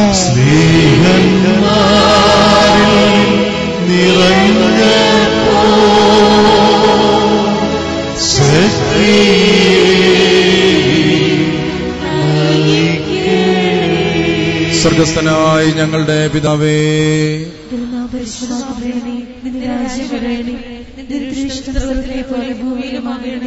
ഞങ്ങൾക്ക് ആവശ്യമുള്ള ആഹാരം ഞങ്ങൾക്ക് തരണമേ. ഞങ്ങളുടെ കാരോട് ഞങ്ങൾ ക്ഷമിച്ചതുപോലെ ഞങ്ങളുടെ പാപം ഞങ്ങളോട് ക്ഷമിക്കണമേ. പരീക്ഷയിലേക്ക് ഞങ്ങളെ പ്രവേശിപ്പിക്കരുതേ, പിന്നെയോ ദുഷ്ടൻ ഞങ്ങളെ രക്ഷിച്ചുകൊള്ളണമേ. ഇതിലുള്ള രാജ്യവും ശക്തിയും മഹത്വവും എന്നേക്കും നിനക്കുള്ളതാകുന്നു. ആമേൻ. കൃപ നിറഞ്ഞ മറിയമേ, നിനക്ക് സമാധാനം. നമ്മുടെ കർത്താവിനോടുകൂടെ സ്ത്രീകളിൽ നീ വാഴ്ത്തപ്പെട്ടവളാകുന്നു. നിന്റെ ദുർബലമായ നമ്മുടെ കർത്താവ് യേശുക്രിസ്തു വാഴ്ത്തപ്പെട്ടവനാകുന്നു. ശുദ്ധമുള്ള മർത്തമറിയമേ, തമ്പുരാന്റെ അമ്മേ, പാപികളായ ഞങ്ങൾക്ക് വേണ്ടി ഇപ്പോഴും ഞങ്ങളുടെ മരണസമയത്തും ദൈവത്തിനോട് അപേക്ഷിച്ചുകൊള്ളണമേ. ആമേൻ. പിതാവാം ദൈവത്തിന്റെ സ്നേഹവും ഏകജാതനായ പുത്രന്റെ കൃപയും ആശ്വസിപ്പിക്കുന്ന പരിശുദ്ധ റൂഹായുടെ സംബന്ധവും ആവാസവും നാം എല്ലാവരുടെയും കൂടെ ഇന്നും എന്നാളും ഉണ്ടായിരിക്കുമാറാകട്ടെ. ദൈവമക്കളെ, ഇരിക്കേണ്ട കാര്യമില്ല. ഒരു വാക്കിൽ അവസാനിപ്പിച്ചോളെ. രണ്ടാമത്തെ ധ്യാനം അനുഗ്രഹപ്രദമായി പൂർത്തീകരിച്ചിരിക്കുന്നു. ശുശ്രൂഷകർക്ക് നേതൃത്വം കൊടുത്ത അഭിമന്യ തിരുമേനിയുള്ള ഭക്തിയും കടപ്പാടും ഈ സന്ദർഭത്തിൽ അറിയിക്കുന്നു. നാളെയും കൃത്യസമയത്ത് ധ്യാനം ആരംഭിക്കും. അതിന്റെ വിജയത്തിന് വേണ്ടി പ്രാർത്ഥിക്കുക. നമുക്ക് വേണ്ടതായ ബസ്സുകൾ ക്രമപ്പെടുത്തിയിട്ടുണ്ട്. നമ്പറുകൾ നോക്കി ആളുകൾ അതിൽ പ്രവേശിക്കണമെന്ന് ഓർമ്മപ്പെടുത്തുന്നു.